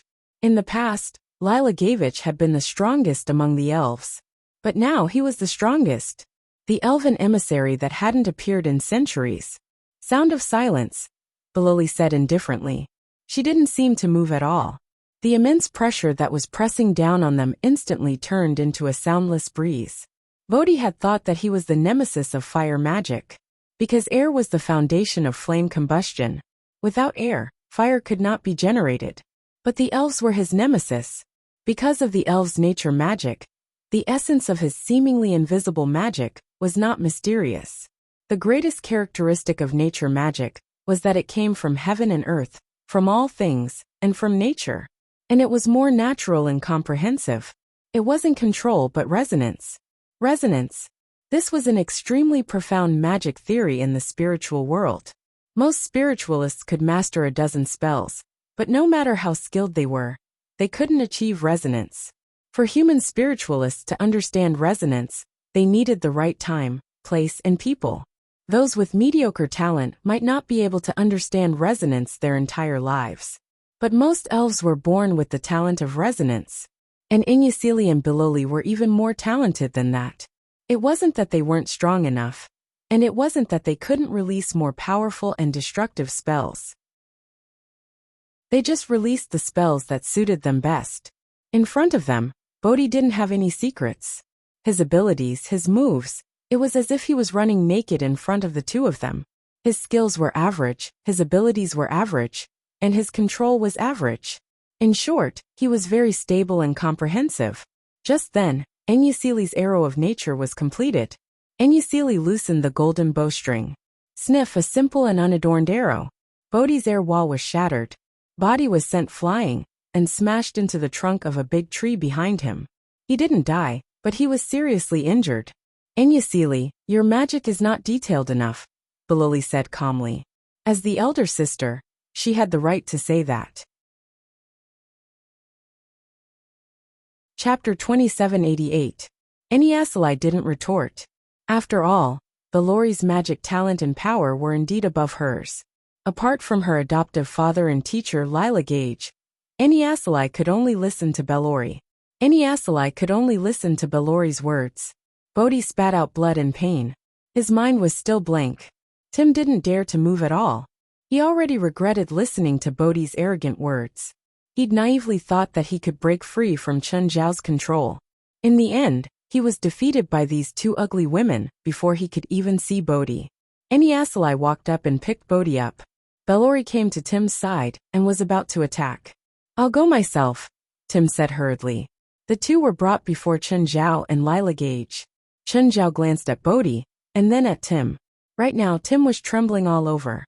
How could he believe Bodhi's words? Bodhi was captured, but the ferocity in his eyes didn't decrease. He stared at Chen Zhao closely. I want to duel you, Bodhi growled at Chen Zhao. Lila Gage couldn't help but look at Chen Zhao and then at Bodhi. He couldn't even beat his adopted daughter. Duel Chen Zhao. Do you want to eat shit? Duel. Chen Zhao asked carelessly. What do I get? I have everything you want to know. If I lose, what do I lose? Your power. Okay, come. Chen Zhao hooked his finger. But Chen Zhao still sat on the chair. Bodhi lowered his head slightly. His expression was cold. Suffocation. Chen Zhao realized that the air around him had been sucked dry. In fact, when Bodhi was fighting Enyasili and Balori, he'd already realized that Bodhi had the power to control air. However, Chen Zhao also realized that his ability didn't come from his bloodline or magic. It was more like an instinct, like eating and sleeping. This ability wasn't rare, but the way to use it was rare. It could even be said to be unique. Bodhi looked at Chen Zhao in shock. What was going on? Why didn't it work? You can control air. Will you die from lack of oxygen? What? You have 10 seconds to prepare enough air. After all, you're about to go to a low oxygen area. Bodhi was still confused. He didn't understand what Chen Zhao meant. But soon he understood. Because his body suddenly rose into the air. 100 meters, 1,000 meters, 10,000 meters, 20,000 meters, 30,000 meters. Now, he finally understood Chen Zhao's words. The air was getting thinner, and his strength was getting weaker and weaker. Ah! Tim could only hear his brother's screams rising into the air. Everyone remained silent. About a few minutes later, Everyone raised their heads again. That was because everyone heard another blood-curdling scream. It came from high up in the sky. At the same time, Bodhi's figure was gradually growing from a small black dot. However, he did not land in the courtyard but in the sea. The moment it fell into the sea, it set off huge waves. Then, he was pushed out by the seawater and thrown into the courtyard. He lay on the ground dripping wet. Bodhi's whole body was curled up, and he kept shaking. High up in the sky, the suffocation, the cold, and the high temperature almost reached the extreme pain that a human could endure. Tim also turned pale with fright. Earlier, when Bodhi challenged Chen Zhao confidently, Chen Zhao was stunned. He had hoped that Bodhi had some trump card that could turn the tables. In the end, he was disappointed. Completely disappointed. There was no need to explain the difference between them. They weren't even creatures of the same dimension. The difference between the two couldn't be calculated with logic. Even Lila Gavik could not help but exclaim. Chen Zhao's strength was completely unreasonable. Nevertheless, Lila Gavik still admired Bodhi. At least he dared to challenge Chen Zhao. Of course, it was not because of his fearlessness. It was because of his ignorance. He had beaten the elemental lord, demigod Amandadar, to death. A terrifying existence that fought against 1,000,000 demons alone. Just how big of a heart did he have to be to challenge him to a duel? Of course, the result was within Lila Gavik's expectations. However, the process was somewhat unexpected. The poor guy had almost been thrown out of the atmosphere. Bodhi lay on the ground dying. If you want to keep lying on the ground and pretend to be dead, I can fulfill your wish. As expected, Bodhi propped himself up with difficulty. There was deep fear in his eyes when he looked at Chen Zhao. As the person involved, he knew very well what had just happened. He might be the first person in human history to fly so high without any equipment. Of course, the man before him might have also reached that height. Looks like you already know the difference between us. Do you want to continue the duel? Or admit defeat? I admit defeat. Then tell me everything you know. For example, how did you obtain this power, and the purpose of your duel? Chen Zhao knew very well that when he agreed to the duel, a special power was exerted on him. It was like a contract but different. This power restrained him. Chen Zhao was surprised and curious about this power. This wasn't a power system that he was familiar with. That was why Bodhi could survive. It wasn't because he was powerful, but because he was valuable. Bodhi was very unwilling. But there was no use in being unwilling. What do you want to know? I said everything. Let's start with the duel just now. Where did the contract come from? Bodhi was shocked. Chen Zhao was the first person to feel the uniqueness of the duel. Don't be too surprised. The man before you is the strongest human in the world. The Olympian gods, Bodhi answered. This duel was recognized and watched by the gods. The Olympian gods died long ago, Chen Zhao said unconcerned. Don't talk to me about those mysterious things. Chen Zhao knew more about the Olympian gods than anyone else. That divine mountain had been a corner of Mount Olympus. It was clear that the entire mountain had probably been destroyed. Even if the Olympian gods hadn't died, they were probably hiding in some corner, struggling to survive. When Bodhi talked about the Olympian gods, Chen Zhao was more willing to believe that it was some evil god's blessing. Whether you believe it or not, I'm just telling you what I know. Bodhi also knew that it wasn't easy to be believed and accepted when the topic was about gods. But as the loser of the duel, he could only answer truthfully. Then don't tell me the source of your power is also from one of the Olympian gods. More accurately, it's Ares, the god of war. Chapter 2789. Milo Tanzik Williams calls himself the god of war, Ares' Earthwalker. The prerequisite for us to obtain this power is to cut off all ties. Your entire family? Chen Zhao sneered. He didn't believe that a good god could make such a rule. Most evil gods probably wouldn't make such a rule. Tim stared at Bodhi in shock. He was Bodhi's real brother. They'd been in an orphanage when they were young, and then separated. But they'd kept in touch all these years. He knew how much Bodhi loved his wife. He'd been happy for Bodhi back then. But he didn't believe it. Bodhi would actually kill his own wife for some illusory power. Feeling Tim's gaze, Bodhi said indifferently, "Only brothers won't betray each other." His words obviously contained a lot of meaning. Even without this rule, I won't let that bitch go. So before you do it, do you need a ceremony? Ceremony? No.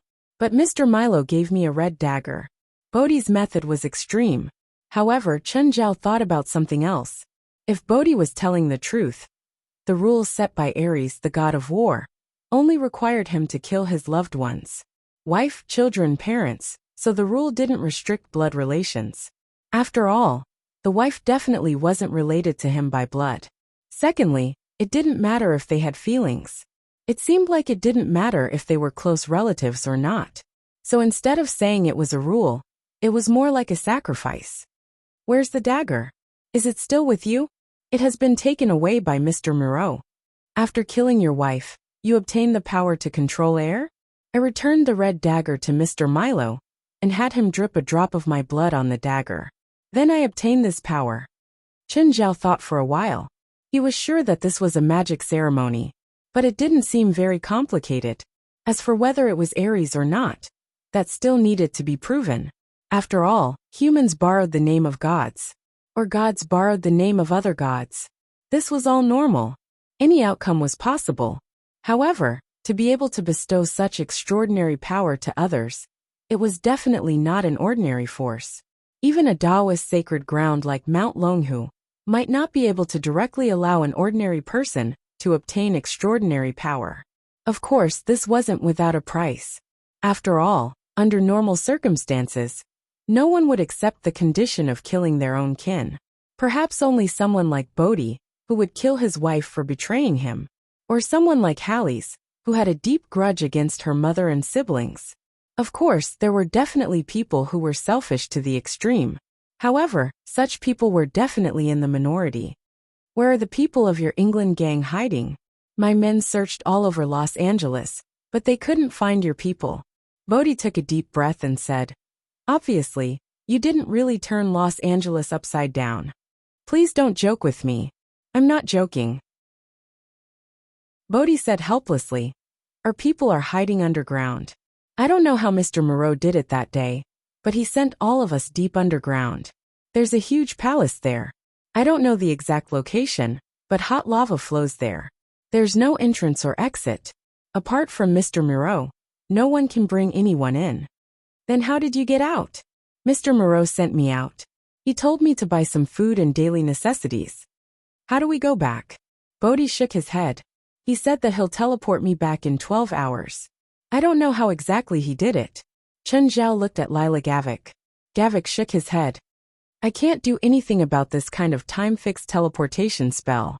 Plus, I don't even know if the underground palace is under Los Angeles. Is there a way to stop him from being teleported away? Chen Zhao asked, pointing at Bodhi. That's possible. Chen Zhao had already considered it. If he couldn't stop Bodhi from being teleported away, he would kill him directly. After all, he was his captive now. An escaped captive wasn't a good captive. Moreover, if Bodhi was hiding deep underground, even the most advanced tracking devices probably wouldn't be able to locate him. After all, no signal could be transmitted under the thick rock stratum. Even magic probably wouldn't be able to do that. This was why many powerful creatures had long lifespans. In order to avoid being tracked by their enemies, they would bury themselves in the ground for decades, centuries, or even millennia. Then, when their enemies were all dead, they would wake up on their own. This move was a bit shameless, but it was very effective. Chen Zhao couldn't do anything about it either. Then Lila Gavik cast a confinement spell on Bodhi. Apart from sealing his teleportation, it also sealed his power. Chen Zhao also informed West to come and take Bodhi away. Before he left, Lila Gavik emphasized the matter of the Thousand Faces spell again. After getting into the car, Chen Zhao called the handsome guy. But as soon as he picked up, an extremely horrifying face appeared on the screen. Chen Zhao had seen a lot of things after all. However, the demon's face still gave Chen Zhao a fright. Handsome guy, it's me. What, are you scared by my face? A little. The scene was too horrifying. Is this your real face? This is my extreme evil form, the handsome guy said. Why are you showing this form? Are you trying to scare me? I just killed a secondary demon king. Secondary demon kings are all your descendants, right? Lucifer was the only demon king without descendants. But the birth of every secondary demon king required Lucifer's blood. Therefore, every secondary demon king was equivalent to Lucifer's descendant. They're my descendants, but so what? I can create as many as I want. It's like the sperm you shot out. Do you care about their lives? Chen Zhao suddenly didn't know how to retort. Fine, those secondary demon kings were indeed just sperm to the handsome guy. Do you need to become like this to kill a secondary demon king? No, it's just to show my cruel side. If it's the face I show to you, it's hard to associate me with cruelty. The handsome guy recovered his original face, or rather one of his faces. It was the normal face that Chen Zhao often saw. Why did you call me? Do you know the thousand-face spell? No, but Belial does. You can go find her. The thousand-face spell has a limited bloodline? There's actually a spell that you don't know. It's not that I can't learn it, but the 7 of us don't touch the spells that each other created. The thousand-face spell was created by Belial, so the other 6 don't know it. But other than the most traditional thousand-face spell, there should be many lesser demons who modified it after touching it. Chapter 2790. What's the difference between the Thousand Faces spell modified by other demons and the one she created? Belia's Thousand Faces technique doesn't just allow her to transform into a myriad of forms. Each of her faces has a unique power. For example, if she can transform into a dragon, she will have the power of a dragon. If she transforms into a phoenix, she will have an undying and indestructible body. Moreover, the identity she transforms into will even exceed the limit of the original strength of this identity. Let's take the ancestral dragon as an example. If Belia transforms into a dragon, she will be even more powerful than the ancestral dragon. Moreover, she can change her face at will without any restrictions. The handsome guy said, "Of course, this is because she's Belial, so she can overcome all kinds of restrictions. The versions that other demons cultivate naturally can't be as close to omnipotent as Belial. To put it bluntly, the Thousand Faces technique that other demons have modified is a reduced version of the Thousand Faces technique, and some of the Thousand Faces technique have already changed beyond recognition." Of course, Chen Zhao knew that these demon kings were indescribably powerful. Even if the handsome guy's description was already terrifying enough, this was just the tip of the iceberg. When you think that the strength of the great demon king that you are serving is everything, then it would be the moment of your death. Apart from Belia, no one else knows the complete Thousand Faces spell. Suddenly, a terrifying wave of energy exploded from the phone screen without any warning. Even the handsome young man had disappeared from the other end of the phone screen. The next moment, a graceful figure appeared on the other side of the screen. "I heard you were looking for me. Belia was here." More accurately, the handsome guy's phone had fallen into Belia's hands. Their surroundings were Belia's palace. She still had that graceful figure and that unparalleled beauty. "No, I wasn't looking for you." Chen Zhao instinctively denied it. "Is that so?" Belial's voice rose slightly. "I heard you calling my name." In their conversation, Chen Zhao had only mentioned Belia's name once, but the handsome guy had mentioned it countless times. But nothing happened when the handsome guy called Belia's name. Why did she sense it instantly when he called Belia's name? Moreover, he was separated from her by a world. "Okay, I was looking for you." "What? If I want the Thousand Faces technique, what price do you want me to pay?" The handsome young man had already said that this was definitely Belial's trump card. Under normal circumstances, she would never share it with others. However, Chen Zhao still had a sliver of hope. "I'll tell you tonight." Belial smiled charmingly. Chen Zhao shuddered. Then, they tacitly didn't continue this topic. There was a type of woman who couldn't be fed enough. Chen Zhao thought that he had the best stamina among humans. Unfortunately, facing this demon king, Chen Zhao really felt like he was powerless even though he wanted to. Although it was very embarrassing for a man. However, this woman was called Belia. Belial tilted his head slightly and looked outside the palace. "Okay, the call ends here. That guy is here to ask for his stuff." As he spoke, the phone returned to the handsome boy's hand. Even the background had changed. Belial agreed to your request? You can say that you've agreed. Chen Zhao's expression was bitter. He didn't know if the medicine from Soul Supply would work on him. The suppression brought about by the difference in levels was often in all aspects. After thinking for a while, Chen Zhao still gave up on this idea. The strongest man in the world would never buy medicine. Just then Wes called. Hey, President, when are you coming to the headquarters? What? Did Body provide any more information? It's not about that guy. The elder from the crypt demons contacted me. He said that some large spider demons have appeared around their territory. They can't handle them, so they want us to help. Chen Zhao thought for a moment and asked, do you need me to help? I hope that Gaia will lead the team this time. Jalanash, Norma, Halle's and an elite will be in charge, West said. With their current strength, it shouldn't be a problem to deal with the Arachne. The large Arachne are more difficult to deal with. You guys better be careful. Also, the large Arachne have some kind of golden substance on their bodies. You guys better bring Ruan Faxben along, and let him refine that golden substance. There was a period of time when I relied on absorbing golden substance to break through the bottleneck. Okay, got it. Chen Zhao hung up and saw a police car parked by the road.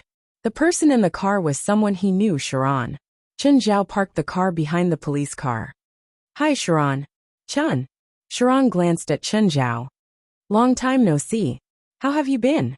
Not bad. I went back to China during Chinese New Year. How are you?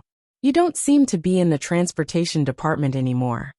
I'm not, but I still have the right to enforce the law. With that, Sharon looked back at Chen Zhao's car.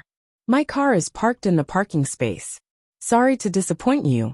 Just then, a young police officer walked out of a coffee shop with 2 cups of coffee in his hands. Seeing Chen Zhao standing before the police car, his expression darkened. When he looked at Chen Zhao, his eyes were filled with hostility. Sharon, here's your coffee.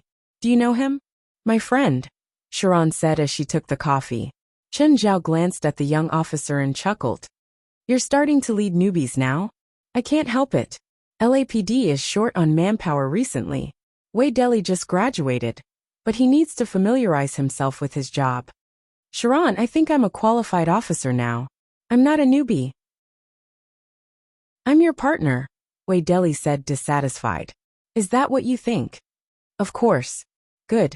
If you can beat this guy in combat, I'll admit that you're a qualified officer and a qualified partner. Wei Deli looked at Chen Zhao. Chen Zhao was around 1.8 meters tall, much smaller than him. Wei Deli then looked at Sharon. Are you sure you want me to fight with your friend? Wei Deli seemed hesitant, but his tone was actually provocative. Of course I'm sure. Sharon smiled and looked at Chen Zhao. You don't mind helping your friend, right? Of course not, Chen Zhao said, chuckling. It's everyone's dream to beat up a police officer legally. Wei Deli snorted. Sir, you better take off your expensive brand first. I can't afford it. Also, let me say that I'm the new champion of the police school. Chen Zhao struck a pose. Tai Chi Chen family. Chapter 2791. Fuck. Wei Deli immediately followed up with a left hook. Chen Zhao didn't know Tai Chi, not at all. But for a high-level existence he could still fool others. Even if he didn't know, he could still fool others. Plus, his opponent knew even less. Chen Zhao first used a formless Tai Chi move to dissolve Wei Deli's attack. Wei Deli was dumbfounded. In fact, Chen Zhao's move relied on the guidance of the small world. But to Wei Deli, Chen Zhao's move was very mysterious.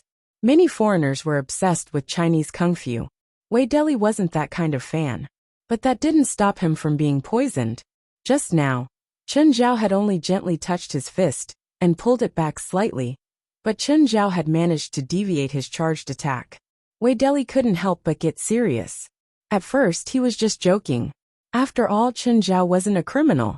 His hostility toward Chen Zhao was mostly because of Sharon and Chen Zhao's intimacy and familiarity.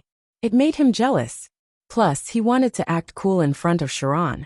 So he didn't plan on doing anything to Chen Zhao. Chen Zhao hooked his hand. Wei Deli rushed to Chen Zhao in a few steps. It was the same punch again, but this time it was a right hook. This time, Chen Zhao seemed to be welcoming it. Then, he sent a palm toward Wei Deli's chest, combining strength and gentleness. At first, Wei Deli was amused. What could such a light palm do to him? But the next moment, he lost control and flew several meters away. His entire back smashed into the police car door. Bang! Even Shalon was frightened by the loud noise. She knew that Chen Zhao was very good at fighting, very, very good. But she didn't think that Chen Zhao would hit Wei Deli too hard. But her car door was deformed. That wasn't hard. Wei Deli was dumbfounded. He looked back at the car door, and then touched his hands and feet. They didn't hurt at all. Wei Deli felt like he'd discovered a new world. Wei Deli immediately used his ultimate move. This move was limited by his bloodline. It was his first time using it, but Wei Deli learned it himself. He used a max-level move right away. Thud. Master, please accept me as your disciple. When a foreigner met a master's unique move, he knelt kowtowed, and made a strange shurfu sound. Chen Zhao was also shocked. What kind of show was this? Chen Zhao had come up with this idea on the spur of the moment. He wanted to play the role of a martial arts master. Why did they collide with each other before the fight was even over? Sharon looked at him. She was not interested in whether he knew martial arts or not. Anyway, even if Chen Zhao didn't use that China Kung Fu, he could still beat Wei Deli up. Chen, you pay for the repair fee. Send me the bill. Chen Zhao shrugged. Also, if you don't pull him off my leg, I'll really beat him up. Master, please accept me as your disciple. Chen Zhao shook off Wei Deli, but Wei Deli pounced at him again. Wei Deli, you better behave yourself. Sharon went up and pulled Wei Deli away. Master! Master! Chen Zhao rolled his eyes and left. Wei Deli watched Chen Zhao's sports car leave. His soul almost flew away with it. Sarah, where does Master Chen live? Just give up. He will never accept you as his disciple. Why? I'm very sincere. Do you think a billionaire will waste time teaching a stranger martial arts? His last disciple is the former boxing champion Tiger. Tiger is his disciple? No wonder he's so strong, Wei Deli said enviously. But he was still defeated by Syndicate in the end. Syndicate is also his disciple, Sharon said calmly. Then I'll definitely be his third disciple. Sharon chuckled. She did not plan on continuing to hurt Wei Deli's confidence. Chen Zhao had just returned home and was taking a bath. Suddenly he felt dizzy. Cursing, he dove into the water before he could get out of the bathtub. When he opened his eyes again, he found himself in Belial's palace. Belia was still lying on her throne in a graceful and luxurious manner. Belial, how can you affect me in the human world? In Chen Zhao's memory, the handsome guy had said that even he could not pass through the world wall and affect the human world. But Belial could actually make him fall asleep in the human world. Belial looked at Chen Zhao with a smile. Guess. If you get it right, you'll be rewarded. If you get it wrong, you'll be punished. Because you're very powerful. Wrong. Smiling, Belial licked her red lips. Chen Zhao's expression stiffened. You should know what kind of punishment you'll receive, right? You don't need to change your size this time. I'll shrink. To be honest, Belial was a perfect lover. She could satisfy all the fantasies men had about women.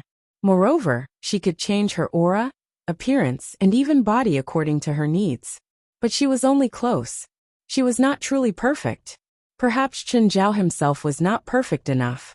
That was why he felt that Belial was not perfect enough. Belial had clearly learned some skills from her maid. Then she practiced it on Chen Zhao. After a hearty battle, there was a moment of warmth. This is what I promised you. Belial stuffed a gem into Chen Zhao's hand. This is 1,000 faces. I'm not learning this myself. I'm giving it to a friend. Is that okay? Since I'm giving it to you, you can give it to whoever you want, Belial said nonchalantly. I heard from the handsome guy that this is your ultimate move. Are you sure it's okay? Belial suddenly laughed. That guy didn't say that. He won't say that. Plus, you seem to have misunderstood. This is just a spell I developed. It's a relatively complete spell, but it has nothing to do with my ultimate move. There are many demons who know the complete 1,000 Faces spell, but not a single one can master it. Talent or bloodline? Chen Zhao asked. Because I don't want them to learn it. What kind of logic is that? You gave them the complete 1,000 Faces spell. But you don't want them to learn it? Also, since they have the spell, can you stop them from learning it just because you don't want to? Of course. Fine. For existences like them, many things that even Chen Zhao found unbelievable were as easy as lifting a finger to them. So you're saying that even if I give them the spell, they might not be able to learn it? I'll allow them to learn it. As for whether they can learn it or not, their talent is still the biggest test. Chapter 2792. When Chen Zhao woke up again, he realized that he was still in the water face down. Fei Lai had come back some time ago. She was removing her makeup in the bathroom. Glancing at Chen Zhao, who had woken up, Fei Lai was not curious about his strange behavior at all. "Darling, were you asleep just now?" Chen Zhao wiped the water off his face. "Yes. You put on makeup at work?" Chen Zhao asked, confused. "No, Angel Beach was temporarily closed in the afternoon. I went shopping with a few colleagues," Fei Lai said as she removed her makeup. Seems a bit messy recently." "Yeah." Chen Zhao touched his head. "It's indeed a bit messy." Even Fei Lai could feel it. This meant that was really messy, to the extent that even ordinary people could feel it.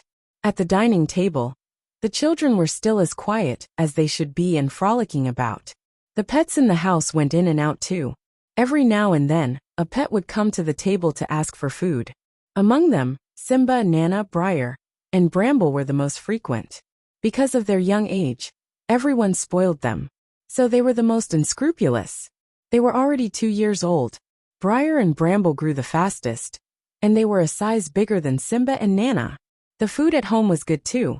Although they were still young, they were already quite big. When they stood up, they were more than a meter tall and weighed close to 30 kilograms. However, compared to their mother, Princess, they were still insignificant.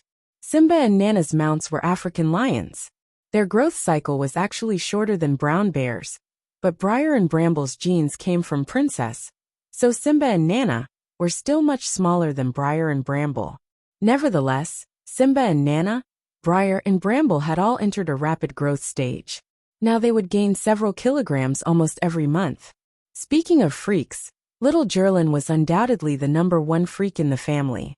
Her prestige in the pet circle could be said to be powerful. Every day, she would patrol the territory with Briar, Bramble, Simba, and Nana. Occasionally, she would also patrol with her little fangirl, little Larissa. Little Larissa was almost a year old. She was completely weaned off milk. She was also little Jerlin's #1 fan. Every day, she looked forward to little Jerlin taking her out. They were not old enough to think. Right now they were still in the carefree stage. Chen Zhao had been considering whether he should start exposing Jerlin to magic. Little Jerlin was destined to be exposed to magic. After all, she had unparalleled talent. There was also the identity of the Witch of Nirvana, which was extremely rare since ancient times. She was already inextricably linked to the spirit world.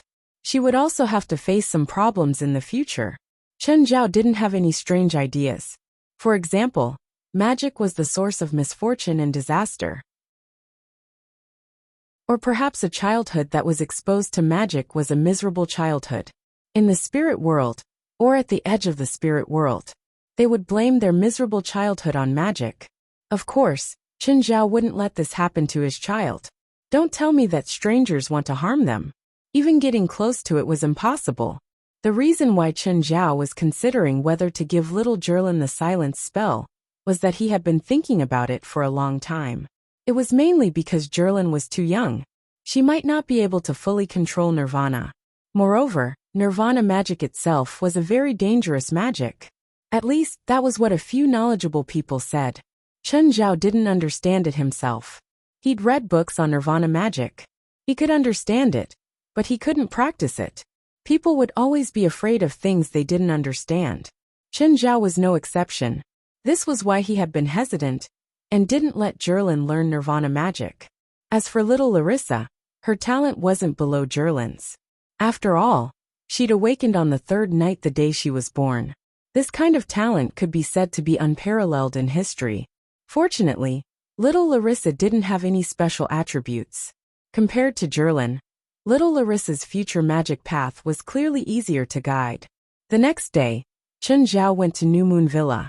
"Mr. Chun, why are you here again?" Lila Gavich looked at Chun Zhao confused. Chun Zhao took out the gem that contained the Thousand Faces spell that he'd gotten from Belial. "I'm here to give you this." Lila Gavich accepted the gem. Looking at the dazzling 7-colored gem, he said, "It's beautiful, but what's it for?" "It contains the Thousand Faces spell. A friend from hell gave it to me," Chun Zhao said. "That fast?" Lila Gavich was shocked. He knew that Chun Zhao's connections reached all the way to hell, but he'd also asked around. The Thousand Faces spell had an extraordinary origin. Even Chun Zhao might not be able to get it so easily. He didn't think that he'd underestimated Chun Zhao's influence in hell. It had only been one night, and Chun Zhao had already obtained the Thousand Faces spell. "It's okay." Chun Zhao shrugged. "Did you pay any price?" Lila Gavich asked.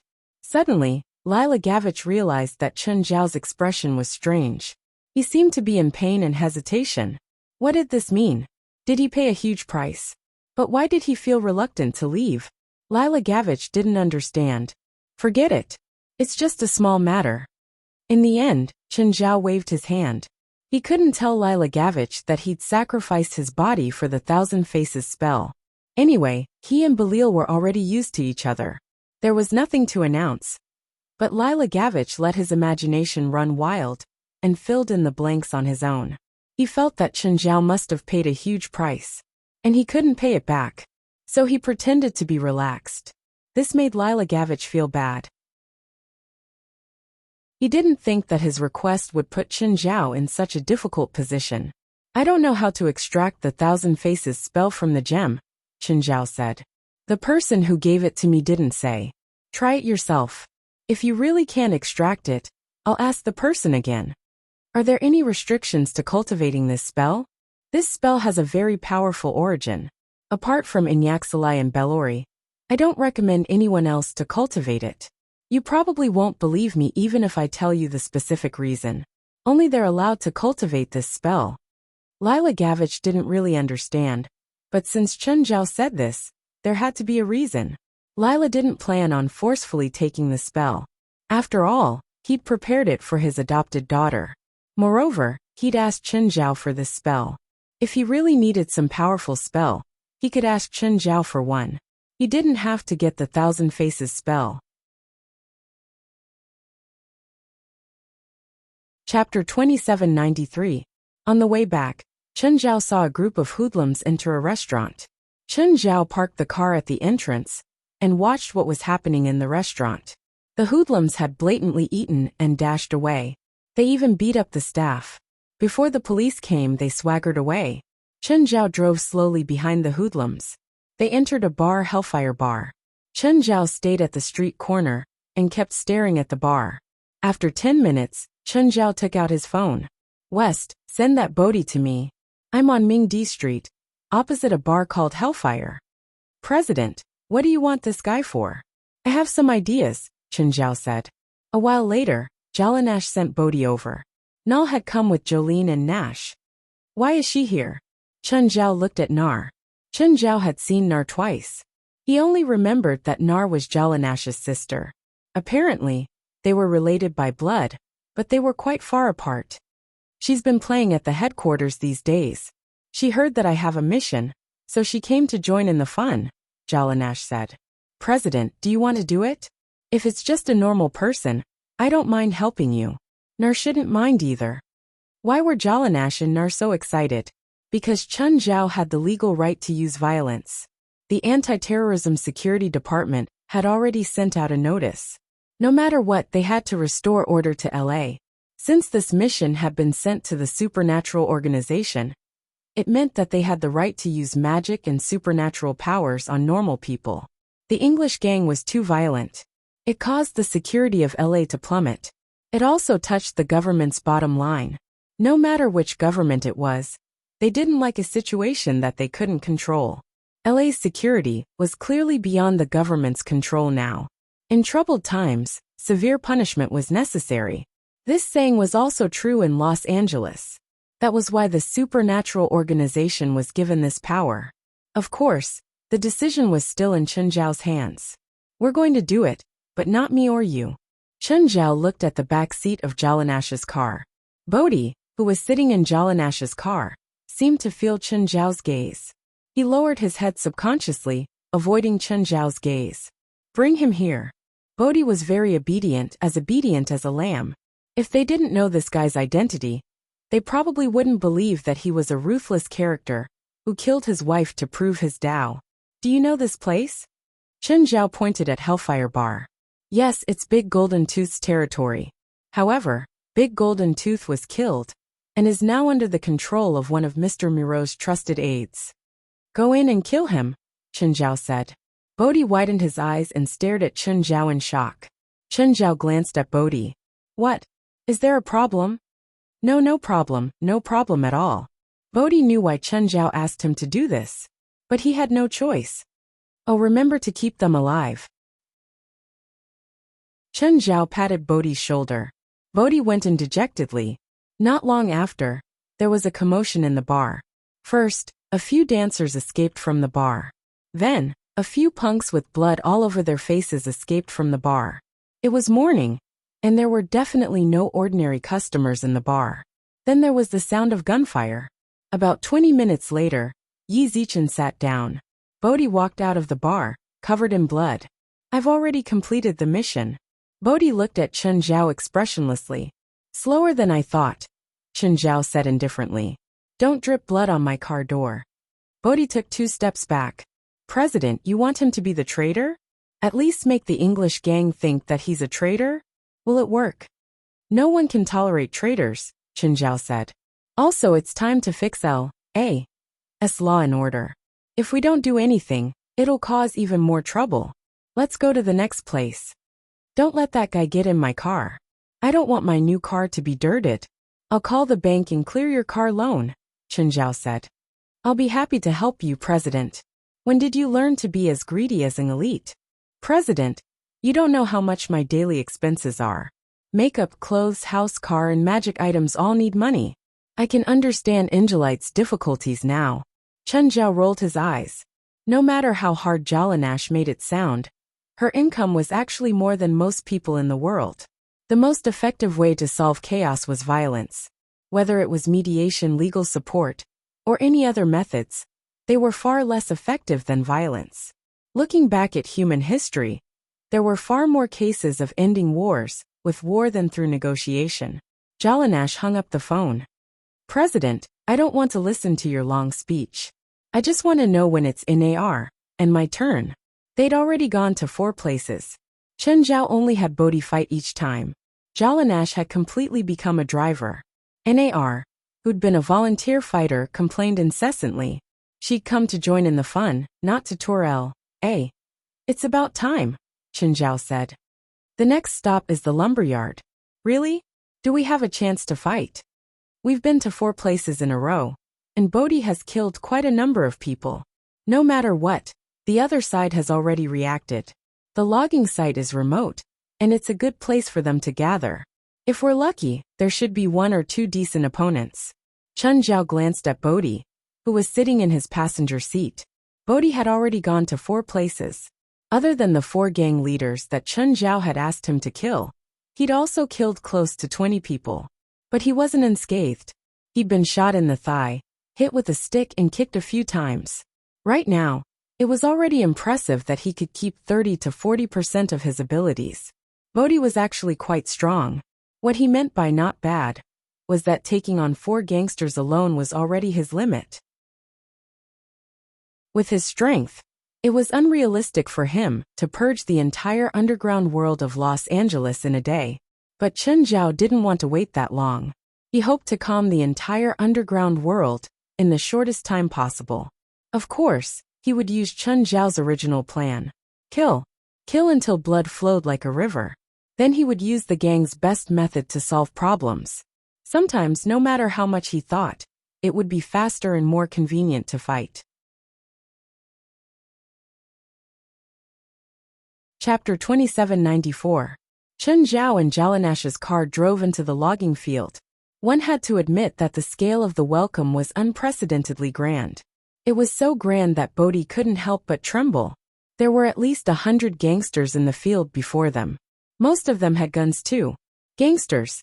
In this land, guns were always the mainstream. Those with knives, daggers, or clubs could only be considered hooligans. Nelson sat in Jalanash's car. She seemed to regret coming here too. This was because the formation was bigger than she'd imagined. She didn't think that she could deal with almost 200 gunmen. She'd probably be over in a single round of gunfire. On the other hand, Jalanash was extremely excited. The car stopped and Jalanash pushed open the door excitedly. This is the stage I've been waiting for. This is the stage that belongs to me. Opposite them, a man and a woman sat on the hood of the car, watching Jalanash's arrogant attitude and words. Is that woman our target? No, but since we're here, it should be related to Bodhi. Then Chun Zhao and Bodhi also got out of the car. The man and woman immediately jumped down from the car. Bodhi, you really betrayed Mr. Moreau. Bodhi wasn't going to explain. It didn't matter if he was sincere or not. It couldn't cover up what he'd done. Are they like you? Chun Zhao asked. They're core members too. Bodhi looked at the man and woman. The man is Palm Zizi. His ability is electricity, and he can create magnetism with it. It's best not to carry metal before him. The woman is Darlene Lopez. Her ability is fire. She and Palm Zizi are a couple now, so they basically work together. Palm Zizi looked at Bodhi and rubbed his hands. Electricity flowed between his fingers. Looks like you're not going to explain. There's nothing to explain, Bodhi said straightforwardly. Only the last person standing here has the right to listen to others' explanations. That's true. Palm Zizi raised his right arm. Crack, crack. All the gunmen raised their guns and pointed at Chun Zhao's group. The moment Palm Zizi lowered his arm, bullets rained down on them. Even Bodhi felt a suffocating pressure at this moment. Chun Zhao was strong, but could a human really stop a hail of bullets like this? However, when the bullets got within 10 meters of Chun Zhao, they began to slow down. It was like hitting an invisible sponge. According to the different trajectories, the depth of penetration of each bullet could be clearly seen. But overall, there wasn't much difference. Bullets hovered in the air. It would not be an exaggeration to say that the scene was breathtaking. Palm Zizi and Darlene Lopez couldn't help but look surprised. Is this Bodhi's air wall? No, it's not Bodhi's ability. It was the ability of the man beside Bodhi. Both of their pupils suddenly shrank. The next moment, Chun Zhao suddenly waved his hand. In an instant, all the bullets flew back. Whoosh, whoosh, whoosh. The sound of something piercing through the air rose and fell for a few seconds. At the same time, it was accompanied by the screams of the gunmen beside Palm Zizi and Darlene Lopez. In the blink of an eye, the imposing formation had turned into a river of blood. Both of their skin tensed up in an instant. This person's power was so terrifying that it made their scalps go numb. More than 200 gunmen had been killed instantly. Anyone would feel their head explode in such a situation. Chun Zhao had a faint smile on his face. But in everyone's eyes, it was a demonic smile. Supernatural things are supernatural. Don't let ordinary people get involved in our fights. What do you think? The scene turned awkward. You killed all the ordinary people. And then you say don't let ordinary people get involved? We object vehemently. But what's the use of objecting? Why don't you let them come back to life and fight? But considering how dangerous Chun Zhao was, everyone silently agreed with Chun Zhao's suggestion. Of course, Jalanash was the only one who looked calm. Even she could easily deal with such a small scene, not to mention Chun Zhao.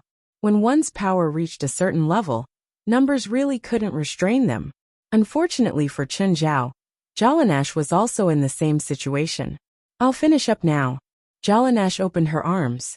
Behind her, there was a strange scene drawn by the collision of flames and ice. Jalanash was advancing toward her goal with determination and speed. The world's top elemental sorcerer. Of course, she wasn't one right now. She wasn't even in the top 10. But she believed that in the next 10 years, she would have the chance to reach this height. Ice and fire intertwined, creating a surreal visual impact. Palm Zizi and Darlene Lopez's pupils contracted.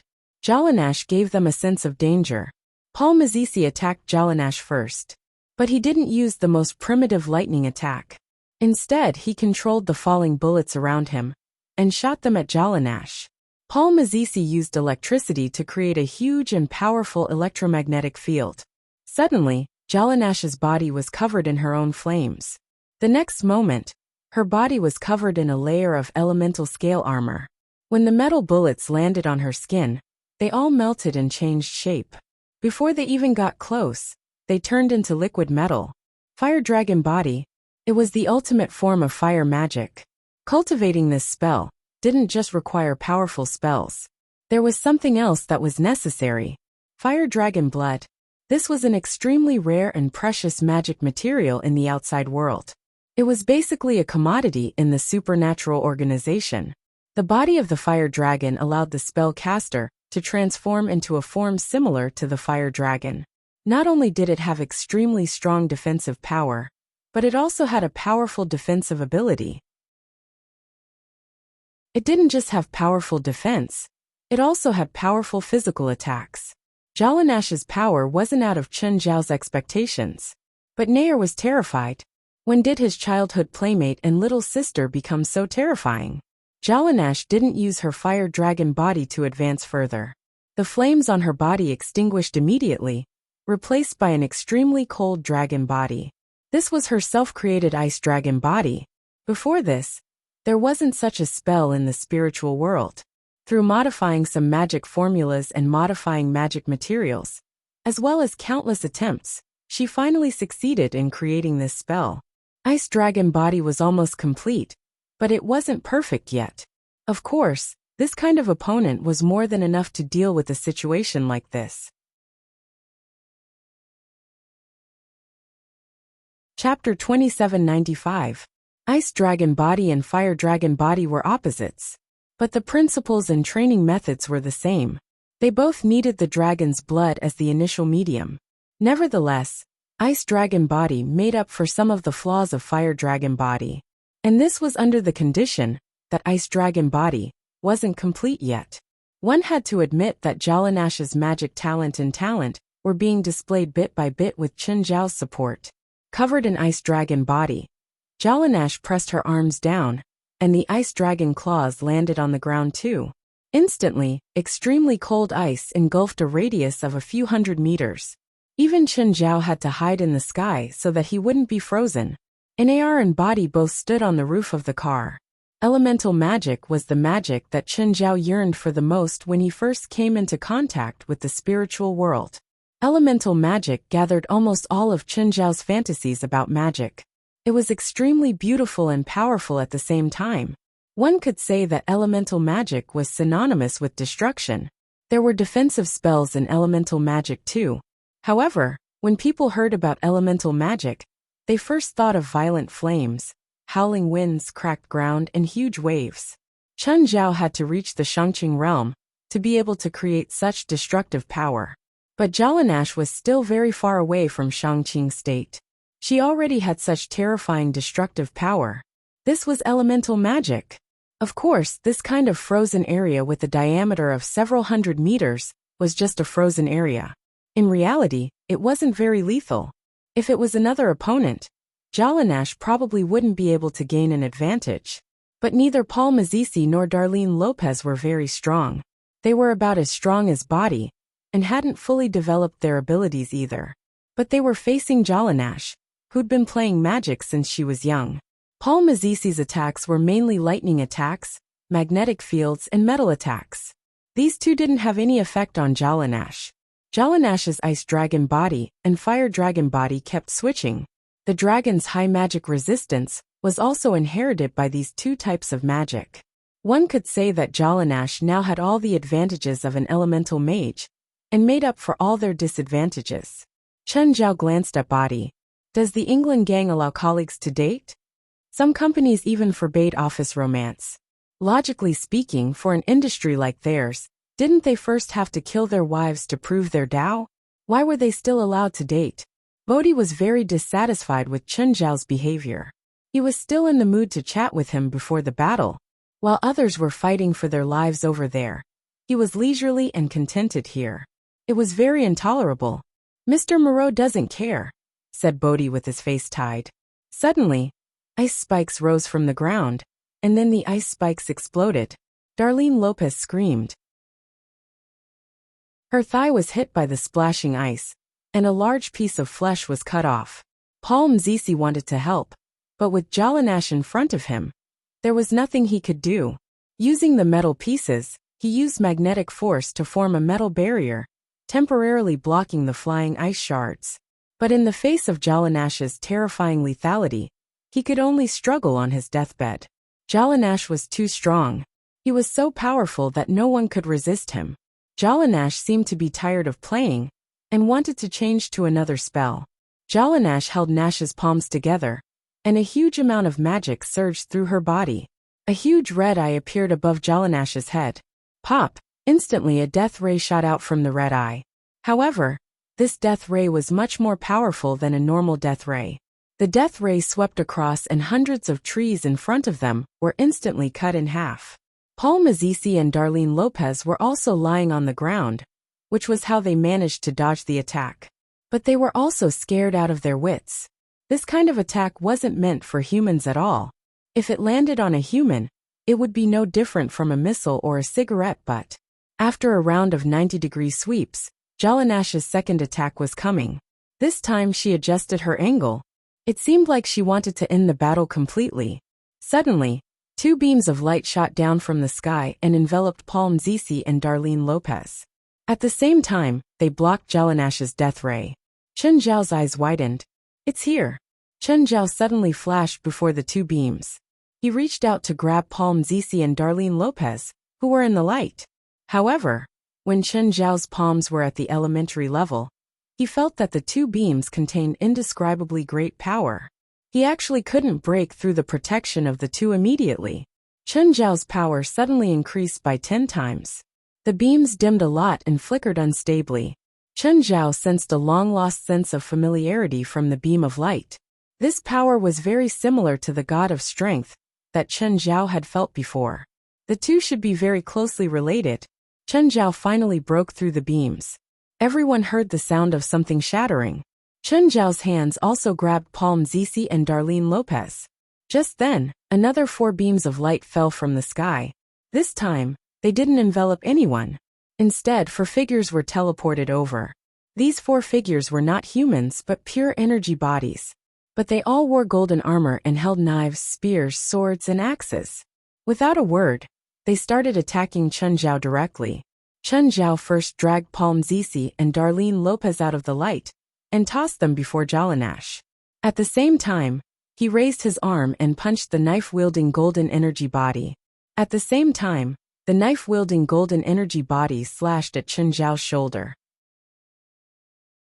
The golden armored energy body didn't do anything other than creating a few sparks on Chen Zhao's shoulder. On the other hand, Chen Zhao's punch destroyed the golden armored energy body directly. The golden armor was also distorted by Chen Zhao's punch. The energy body inside didn't die, but the armor was damaged and he was affected too. But he wasn't alone. Chen Zhao hadn't gotten his arm back yet. The other 3 golden armored energy bodies attacked. The axe-wielding one lifted the axe, and it landed on Chen Zhao's arm. Of course, the result was that a corner of the axe was broken while Chen Zhao was still unharmed. These energy bodies were probably god of power and weren't weak. Then, they gathered god of power through their magical golden armor. But if they wanted to defeat Chen Zhao with just these 4, it was a bit ridiculous.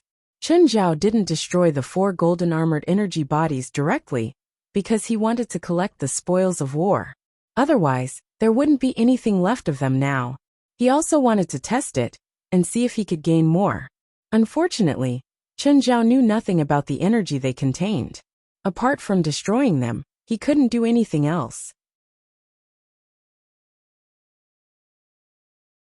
Chapter 2796.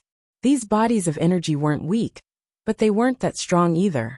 Any one of them could probably last more than 10 minutes against Jalanash. But in front of Chen Zhao, they really weren't enough. But to completely destroy them, Chen Zhao had to use up all their divine power. Every time Chen Zhao destroyed their golden armor, their divine power would be restored. But divine power wasn't limitless. so it wasn't impossible to completely destroy them. Chen Zhao hadn't completely destroyed them yet, because he needed to study divine power. He even wanted to collect it. Unfortunately, he couldn't find a way to do so. Even if he used the suction power of the small world, he couldn't extract it. This wasn't any kind of energy that Chen Zhao knew of. Of course, Chen Zhao had also considered bringing the golden armor back. But if it was really that easy, then Chen Zhao wouldn't have to worry anymore. Once Chen Zhao restrained the golden armor, the divine power would be depleted even faster. A moment later, Chen Zhao had destroyed 2 bodies of energy. The remaining 2 had used up 70 to 80% of their divine power. Chen Zhao wasn't in a hurry to destroy the 2 bodies of energy. Instead, he waited to see if there would be reinforcements. Unfortunately, Chen Zhao didn't see any after waiting for a long time. One of the bodies of energy had already used up all its divine power. It froze on the spot, losing its original spirit. The other was still moving, but it was like a toy that was about to run out of battery. Its movements were also intermittent. Chen Zhao had also lost his patience. He destroyed it with a few punches and kicks. At the same time, he put away the golden armor. He didn't expect to get anything useful. But who knew? One had to have some dreams. Maybe there would be a miracle. As for Palm Zexi and Darlene Lopez, they were already frightened by Chen Zhao's battle with the 4 bodies of energy. They were Milo Tanzik Williams's trusted subordinates. Of course, they knew what the 4 bodies of energy were. That was why they were shocked that Chen Zhao could actually defeat them. Chen Zhao wasn't very satisfied with the operation this time. Of course, this was just the beginning. As long as Milo Tanzik Williams didn't want to reshuffle the entire L.A., then he wouldn't be a coward for the rest of his life. Chen Zhao would purge all of Los Angeles in the shortest time possible and force them to show themselves. Unless the other party really wanted to be a coward until the end, Chen Zhao really couldn't do anything. Let's go. You 2 get in my car. I think we have a lot to talk about. Palm Zexi and Darlene Lopez got into Chen Zhao's car obediently. This car hasn't been driven for a long time. I hope you won't damage it. Don't even dirty it. Palm Zexi and Darlene Lopez were speechless. She didn't know how to reply. However, the car did look very new. In fact, Chen Zhao had bought this gray supercar for more than half a year. However, he had only driven it recently, because the blue supercar he drove last time was blown up by Tim. Do you know where Milo Tanzik Williams is hiding? Chen Zhao asked. The 2 of them shook their heads at the same time. It wasn't that they didn't want to say it, but they really didn't know. They also guessed that Bodhi might be in the same situation as them. Since Bodhi had admitted defeat, there was no reason for them to persist. To them, there was no difference between being loyal to Milo and Chen Zhao. What are those 4 energy bodies? Mr. Milo made them. He said they're the god of war Ares' holy armor. Holy armor. Chen Zhao complained. What a terrible name. It's better to call it Saint Seiya. The 2 lowered their heads. No one knew what they were thinking. That Milo Tanzik Williams can actually make this thing? Chen Zhao was surprised by what Palm Zexi and Darlene Lopez had said. Putting aside the difficulty of making this thing, he was sure that the holy armor contained divine power. That Milo Tanzik Williams could actually make this thing. That meant that he also had divine power. Had he also obtained God's authority? Or was he a demigod? It was even possible that he was the one who had defeated Ares. And Milo Tanzik Williams might just be an identity he used to deceive others. All these were possible. But for now, Chen Zhao didn't have any more information. I heard from Bodhi that he's the only one active in LA. Why are you here? Bodhi originally came out to purchase supplies, but he disappeared after he came out. On the 3rd day after he disappeared, which was last night, we were sent here. In addition to taking over Bodhi's mission, we are also responsible for investigating Bodhi's whereabouts. Today we received news that Bodhi is wantonly attacking the peripheral gang members. So we concluded that he betrayed Mr. Miro, Paul Mazzisi said. Then does your Mr. Milo not have any way to control you? Chen Zhao was a bit confused. If it was a normal faction, if it was a normal organization like the supernatural organization, it would be a stable cooperative relationship. Everyone came together for the same ideals and suitable environment. Naturally, there wouldn't be anything like control. But the core members of the England gang didn't have very strong bonds. Most of them were tied together by power and benefits.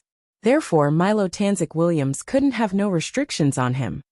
Yes, he said that if he can give us power, he can take it back, Darlene Lopez said. In the past, some people had their power taken back by him, but he needs to face us and touch us at the same time. What's with the 4 holy armors? Why did they suddenly appear? Before Mr. Milo sent us to LA, he gave us something to ask for help. Darlene and I both have one. Paul took out a golden stone the size of a finger. If we're in danger, we just need to send our power in, and we'll be saved. I did it twice. The first time was the light beam that teleported us, and the second time was the holy armors. But before this, we didn't know it would be like this. Other than you, is there anyone else active in LA? Chen Zhao asked. There should be, Paul Mzizi said, but we don't know who exactly it is. Mr. Milo might be looking for something in LA. Darlene Lopez suddenly interrupted. After Mr. Moreau came to Los Angeles, he went to 2 auctions and robbed the collections of 4 collectors. Chapter 2797. Do you know what he's looking for? Chen Zhao asked. Both of them shook their heads, indicating that they didn't know. Tell me what's special about your hiding place. Then, the 2 of them told him where they were hiding. What they said was similar to what Body had said. There wasn't anything else that surprised Chen Zhao. However, they said that Milo Tanzik Williams had come to LA to find something. Chen Zhao couldn't help but suspect that their goal had never been for LA's benefit. Or rather, the benefit of the gangs in LA was secondary. Chen Zhao sent Paul Massey and Darlene Lopez to the headquarters of the supernatural organization. Chen Zhao found Ruan Faxben. Ruan, take a look at these things. Chen Zhao took out the 4 golden armors. Of course, 2 of them were already scrap metal. The other one was still intact, but the main body still had many defects. Only one had stopped because it had used up its divine power, so it was the most intact. These are. Look at the craftsmanship and the magic characteristics. I hope to get a complete report. The more detailed, the better. President, where did these come from? It's related to Olympus, Chen Zhao said. Apparently, they were created by Ares, the god of war. They're called holy armors, but according to people who know, they seem to be made by a human. At the same time, Chen Zhao told him about the battle with the holy armors. At the same time, he explained his understanding of the 4 divine armors. How long do you need to study them? Chen Zhao looked at Ruan Faxben, who was flipping through the 4 armors. I need to see the technical content of these things first. I can't give you any information right now, nor can I confirm how long I need. Chen Zhao found a place to sit down. He wasn't in a hurry. He didn't have any useful information at hand, so there was no point in being anxious. After half an hour, Ruan Faxben finally put down his research and turned to Chen Zhao. Leader, this isn't a popular alchemy technique at the moment. The magic runes, vein patterns, and the application of mana are very special and novel. Mana can also be used, but the function of mana is very weak against this kind of magic armor. I estimate that under normal circumstances, using mana at full power would only achieve a success rate of 10%. That's not strange. Divine power should be more advanced than magic. Guild leader, do you want to test your mana? Chen Zhao didn't use magic power, but immortal power. Ruan Faxi did not know much about this. However, he knew that Chen Zhao's mana was very different from normal people's. How? I'll make a simple mana connection device first. You can then channel your mana into the magic armor through the mana connection device. Sure. Chen Zhao waited for Ruan Faxben to finish the magic connection device. Following Roland's instructions, he channeled his mana into the magic armor. This magic armor was the only one that remained intact. In an instant, a bright light flashed through the gaps of the magic armor. However, most of the light was blocked by the armor, but through the gap, he could still see the light inside. However, it was different from the golden light from before. At this moment, the inside of the magic armor was glowing with a green light. However, The moment the magic armor was activated, it suddenly threw a punch at Chen Zhao. Caught off guard, Chen Zhao was punched in the face and took a few steps back. What the hell? Guild leader, this is the setting of the magic armor. The energy supply has changed, but the program won't change. Guild leader, control this thing first. I'll try to see if I can change the setting. Chen Zhao controlled the magic armor just like before. If he controlled it, it would use up more energy. Before long, it would lose power again. However, Chen Zhao was the one who provided it now, so he could give it energy at any time. When Chen Zhao controlled the magic armor, he realized that the thing seemed to be stronger. Did this mean that his immortal power was of a higher level? This made Chen Zhao feel a little pleased. Ruan Faxabin kept trying. Chen Zhao could not understand what he was doing. As the saying went, different professions were worlds apart. In terms of power, Chen Zhao was miles ahead of Ruan Faxben. But in terms of alchemy, Ruan Faxben was a solar system ahead of Chen Zhao. Chen Zhao only understood 1 or 2 of Ruan Faxben's 10 steps. For example, he could brand new runes on the armor. Okay, guild leader, let go and try. Chen Zhao loosened his grip on the magic armor. As expected, the magic armor did not continue attacking. Have you completely controlled it? No, I just erased its original magic commands. Ruan Faxben shook his head. As for how to write new magic commands, I have no idea. I need to study ancient Greek. Chen Zhao knocked on the magic armor, but it didn't react at all. It looked like a dead object. Chen Zhao raised his hand and started pressing on the magic armor through the air. There was still no reaction. Guild leader, you'll destroy this thing completely. Ruan Faxben stopped Chen Zhao from doing anything further. Fine. Chen Zhao let go of the magic armor. The magic armor that had been loosened fell to the ground like a piece of scrap metal, and the magic metal on its body let out a metallic cry. Then Chen Zhao went to find West. He told him about his gains today. Guild leader, you're saying that the English gang is actually looking for something? Yes, we don't know what it is yet. But if we can get it first, we might be able to take the initiative. But we don't even know what they're looking for. No, it's not like we don't have any clues. First, consider their identity. Since it's related to Ares, the god of war from Olympus, what they're looking for is probably related to Olympus too. Check all the museums and private collectors in LA to see if they have anything related to Olympus.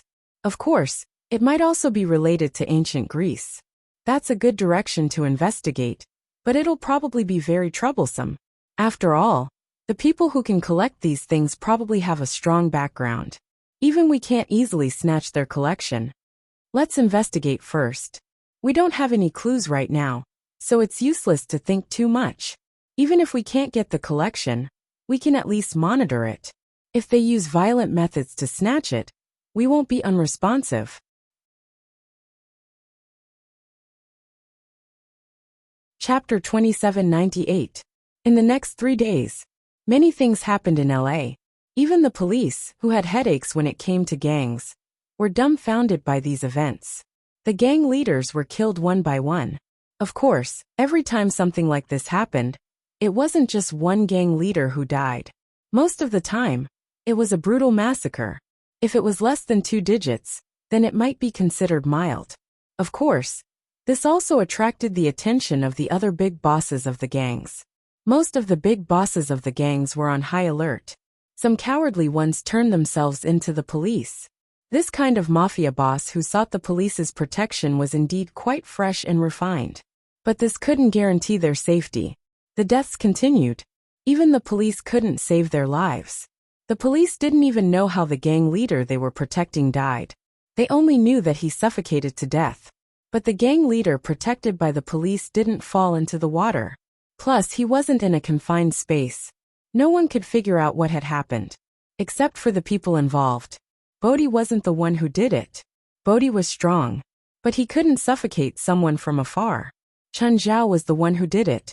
But Chen Zhao made the gang leader's death the same as Bodhi's. Of course, it was to make people think that Bodhi was the one who did it. Bodhi killed until LA became a river of blood. His younger brother, Tim, was in charge of taking over the empty territories. As for those who didn't listen, or those who thought that the boss was dead, the second boss could take over. Of course, Bodhi would do a second sweep. Of course, the mastermind behind all this was none other than Chen Zhao.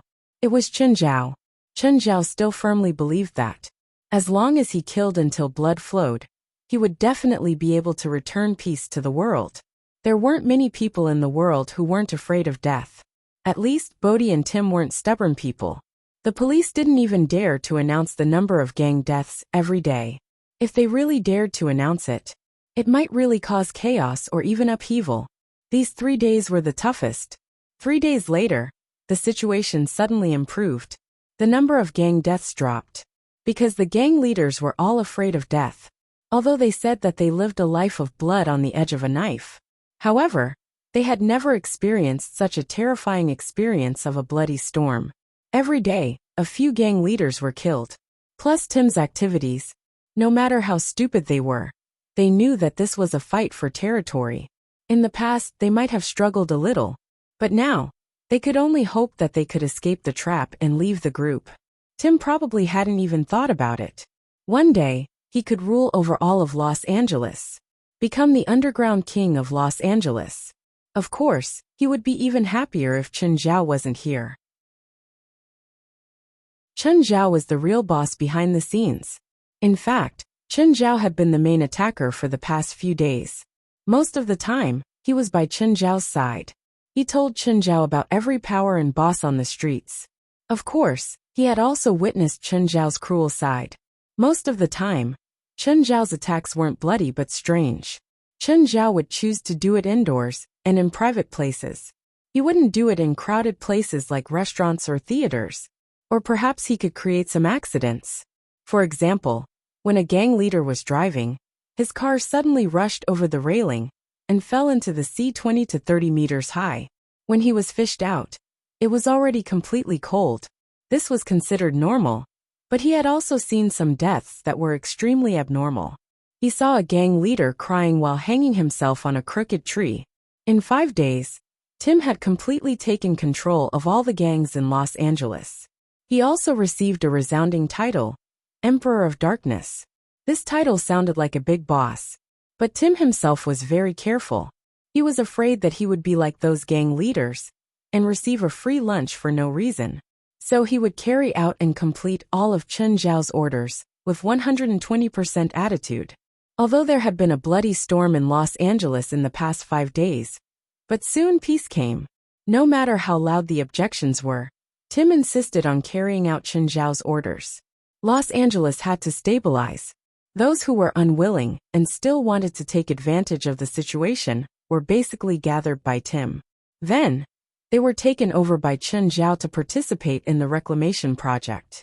The people who were most surprised by the change in the situation in Los Angeles weren't the citizens or the police, but the news media. Recently, the media had been focusing on the vicious cases that had happened that day. However, it was as if all the vicious cases had disappeared overnight. Even the so-called normal crime rate seemed to have disappeared. Even the dark streets had become brand new. Of course, the media didn't know what had happened. But the police did. They found out that it was Tim.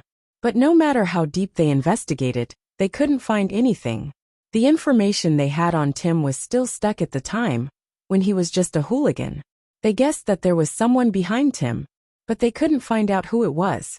To their relief, Tim's principles were similar to the Wild Boar King in the past. He was also doing illegal things, but at least he wouldn't let his subordinates smash things in public. President, the situation in Los Angeles is under control, West said. In the past few days, he'd cooperated and used political power to suppress the police's investigation. Yes, it's about time. Chen Zhao nodded. Next, gather those scumbags and pour gasoline on them? Or send them to Africa to dig for diamonds. President, I think it's better to keep them. We're spiritualists, not gangs. They're a good source of information. We don't need to pay them. We just need to pass on our requests. And they'll bring us the information we need, at least in Los Angeles. This is different from my original intention. My original intention was to get rid of all the scumbags. I just suddenly feel that they're a good source of information. Plus, President, they can't be killed all. If China can, why can't LA? The political system is different. The main body of government in China has nothing to do with gangs. But this is the United States. Almost every politician is more or less involved with those scumbags. Do you know how many politicians have contacted Tim these days?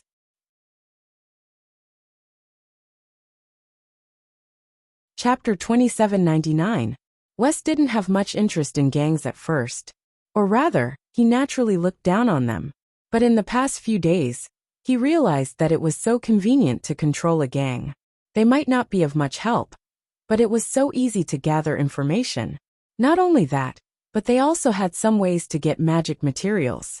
That was why West had risen up. He wanted to keep the gangs in L.A. and control them completely. Even if you kill all the gangs in L.A., new ones will appear in less than 3 months. To put it bluntly, it's a product of market demand. That's because you didn't kill enough and weren't ruthless enough, Chen Zhao said. You won't have a chance like this every time. President, you can slaughter the gangs as you please. The government also needs to consider the stability of the situation. West seemed to have guessed Chen Zhao's thoughts. He continued, President, this place will never have the same environment as China. Chen Zhao's idea was to make L.A. have the same social environment as China. Girls wouldn't be in danger walking on the streets at night. The shops wouldn't close at 4 in the afternoon. But this could only exist in Chen Zhao's imagination. There was almost no possibility of it being realized. Chen Zhao planned to use slaughter to achieve peace. Unless Chen Zhao was willing to expose his identity and stand against the government. He wanted to show his power to the world and announce his stance. Otherwise, Chen Zhao's plan would never be realized. Humans were creatures that pursued profit. No matter how terrifying the legends were in L.A., they would only be legends. As long as there were benefits, humans wouldn't be scared off by mere legends. So Chen Zhao's plan was just a dream. President, actually, controlling those gangs in our hands is the safest choice. Instead of letting them grow wildly, why don't we draw a circle around them and restrict their growth? At the same time, we can make them work for us. Fine, I won't care about this anymore. Do as you see fit. Things didn't go as he wished, but Chen Zhao knew that he couldn't do whatever he wanted. He still had to consider the bigger picture. How's the investigation going? When the England gang ruled Los Angeles for a short time, they did give orders to the other vassal gangs to collect information about ancient Greek relics. They collected all kinds of information and did not point to anything. So I suspect that even the person who gave the order to the England gang did not know what he was looking for, West said helplessly. So we only have one general direction now. We only know that they are looking for ancient Greek relics, or something from Olympian mythology. As for what exactly they are looking for, we don't know. Is that what you mean? Yes, West nodded. This was very difficult. Even the England team did not know what to look for. Even if these people wanted to set up a trap, there was nothing they could do. West said, I have an idea, but I'm not sure if it will work. What idea? Let's assume that if the English gang doesn't know what they're looking for, then can we fabricate such a thing out of thin air, and then release it through the gangs or the media to lure the English gang into the trap? Chen Zhao raised an eyebrow. West was a sly old fox. He could even think of such a method. How do we do it exactly? First, through the media, publish some supernatural reports, and then direct the reports to the thing we set up. It's best if we find some researchers to publish some related comments. Then, through the gangs, we can send some mixed news, so that the English gang cannot tell the truth from the lies. The plan seemed good, but there was a big problem. Such a complicated plan had a big premise. The English gang did not know what they were looking for. This was all West's own guess based on the information he had. If the English gang had a clear goal, then they would be like clowns amusing themselves by doing this. Of course, they had no better idea at the moment. Then what do you think we should use to disguise it as an ancient Greek relic? To attract enough attention, we definitely need a magic tool. Or we can get Ruan Faxburn to make a magic tool. It's best if it's far away from Los Angeles. It can't be near Los Angeles. Otherwise, if a war breaks out, the impact will be very bad. See, How about it? Chen Zhao asked. It's possible. But what can be discovered in the sea? It feels too deliberate. Then put it far away. Don't put it near Los Angeles. You can even put it in Mexican or Canadian waters. Then what should we put it in? It definitely needs some strange phenomenon to be discovered. Then find a small island. Are there any uninhabited islands in the Mexican waters that we can use as a discovery site? Then we can create some strange phenomena on the island, or get some media to go there. No, it's best to make it look like it was discovered by accident, West said. West said, since it's a trap, we can't make it too obvious. Everything has to be an accident. The two started planning carefully. First, they decided to use a magic tool. Second, they had to change the media to the recording site of a variety show. Chen Zhao had to contact someone for this. He had to find a show about survival in the wild, and have them go to the island to record the show. Then, they would accidentally discover a divine item left behind from ancient times. Because the show was going to be broadcasted on TV, they couldn't make too many strange phenomena. It'd be best if it looked right but wasn't. If it was broadcasted on TV, it would only cause controversy and not panic. As for how they were going to create such a strange phenomenon, that would depend on their standards. Since the plan was made, the next step was to implement it. Chen Zhao didn't have many connections in this area, although he knew some people in Hollywood. Those people in Hollywood made movies. They had nothing to do with variety shows. Of course, it was good that this was America.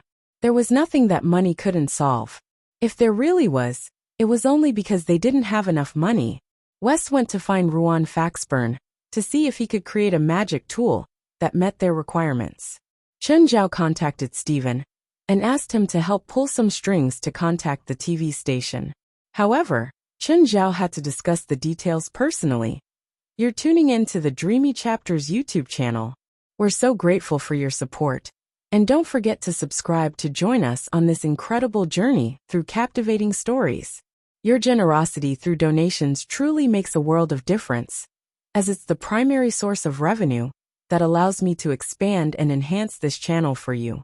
Thank you from the bottom of my heart for being a part of this adventure.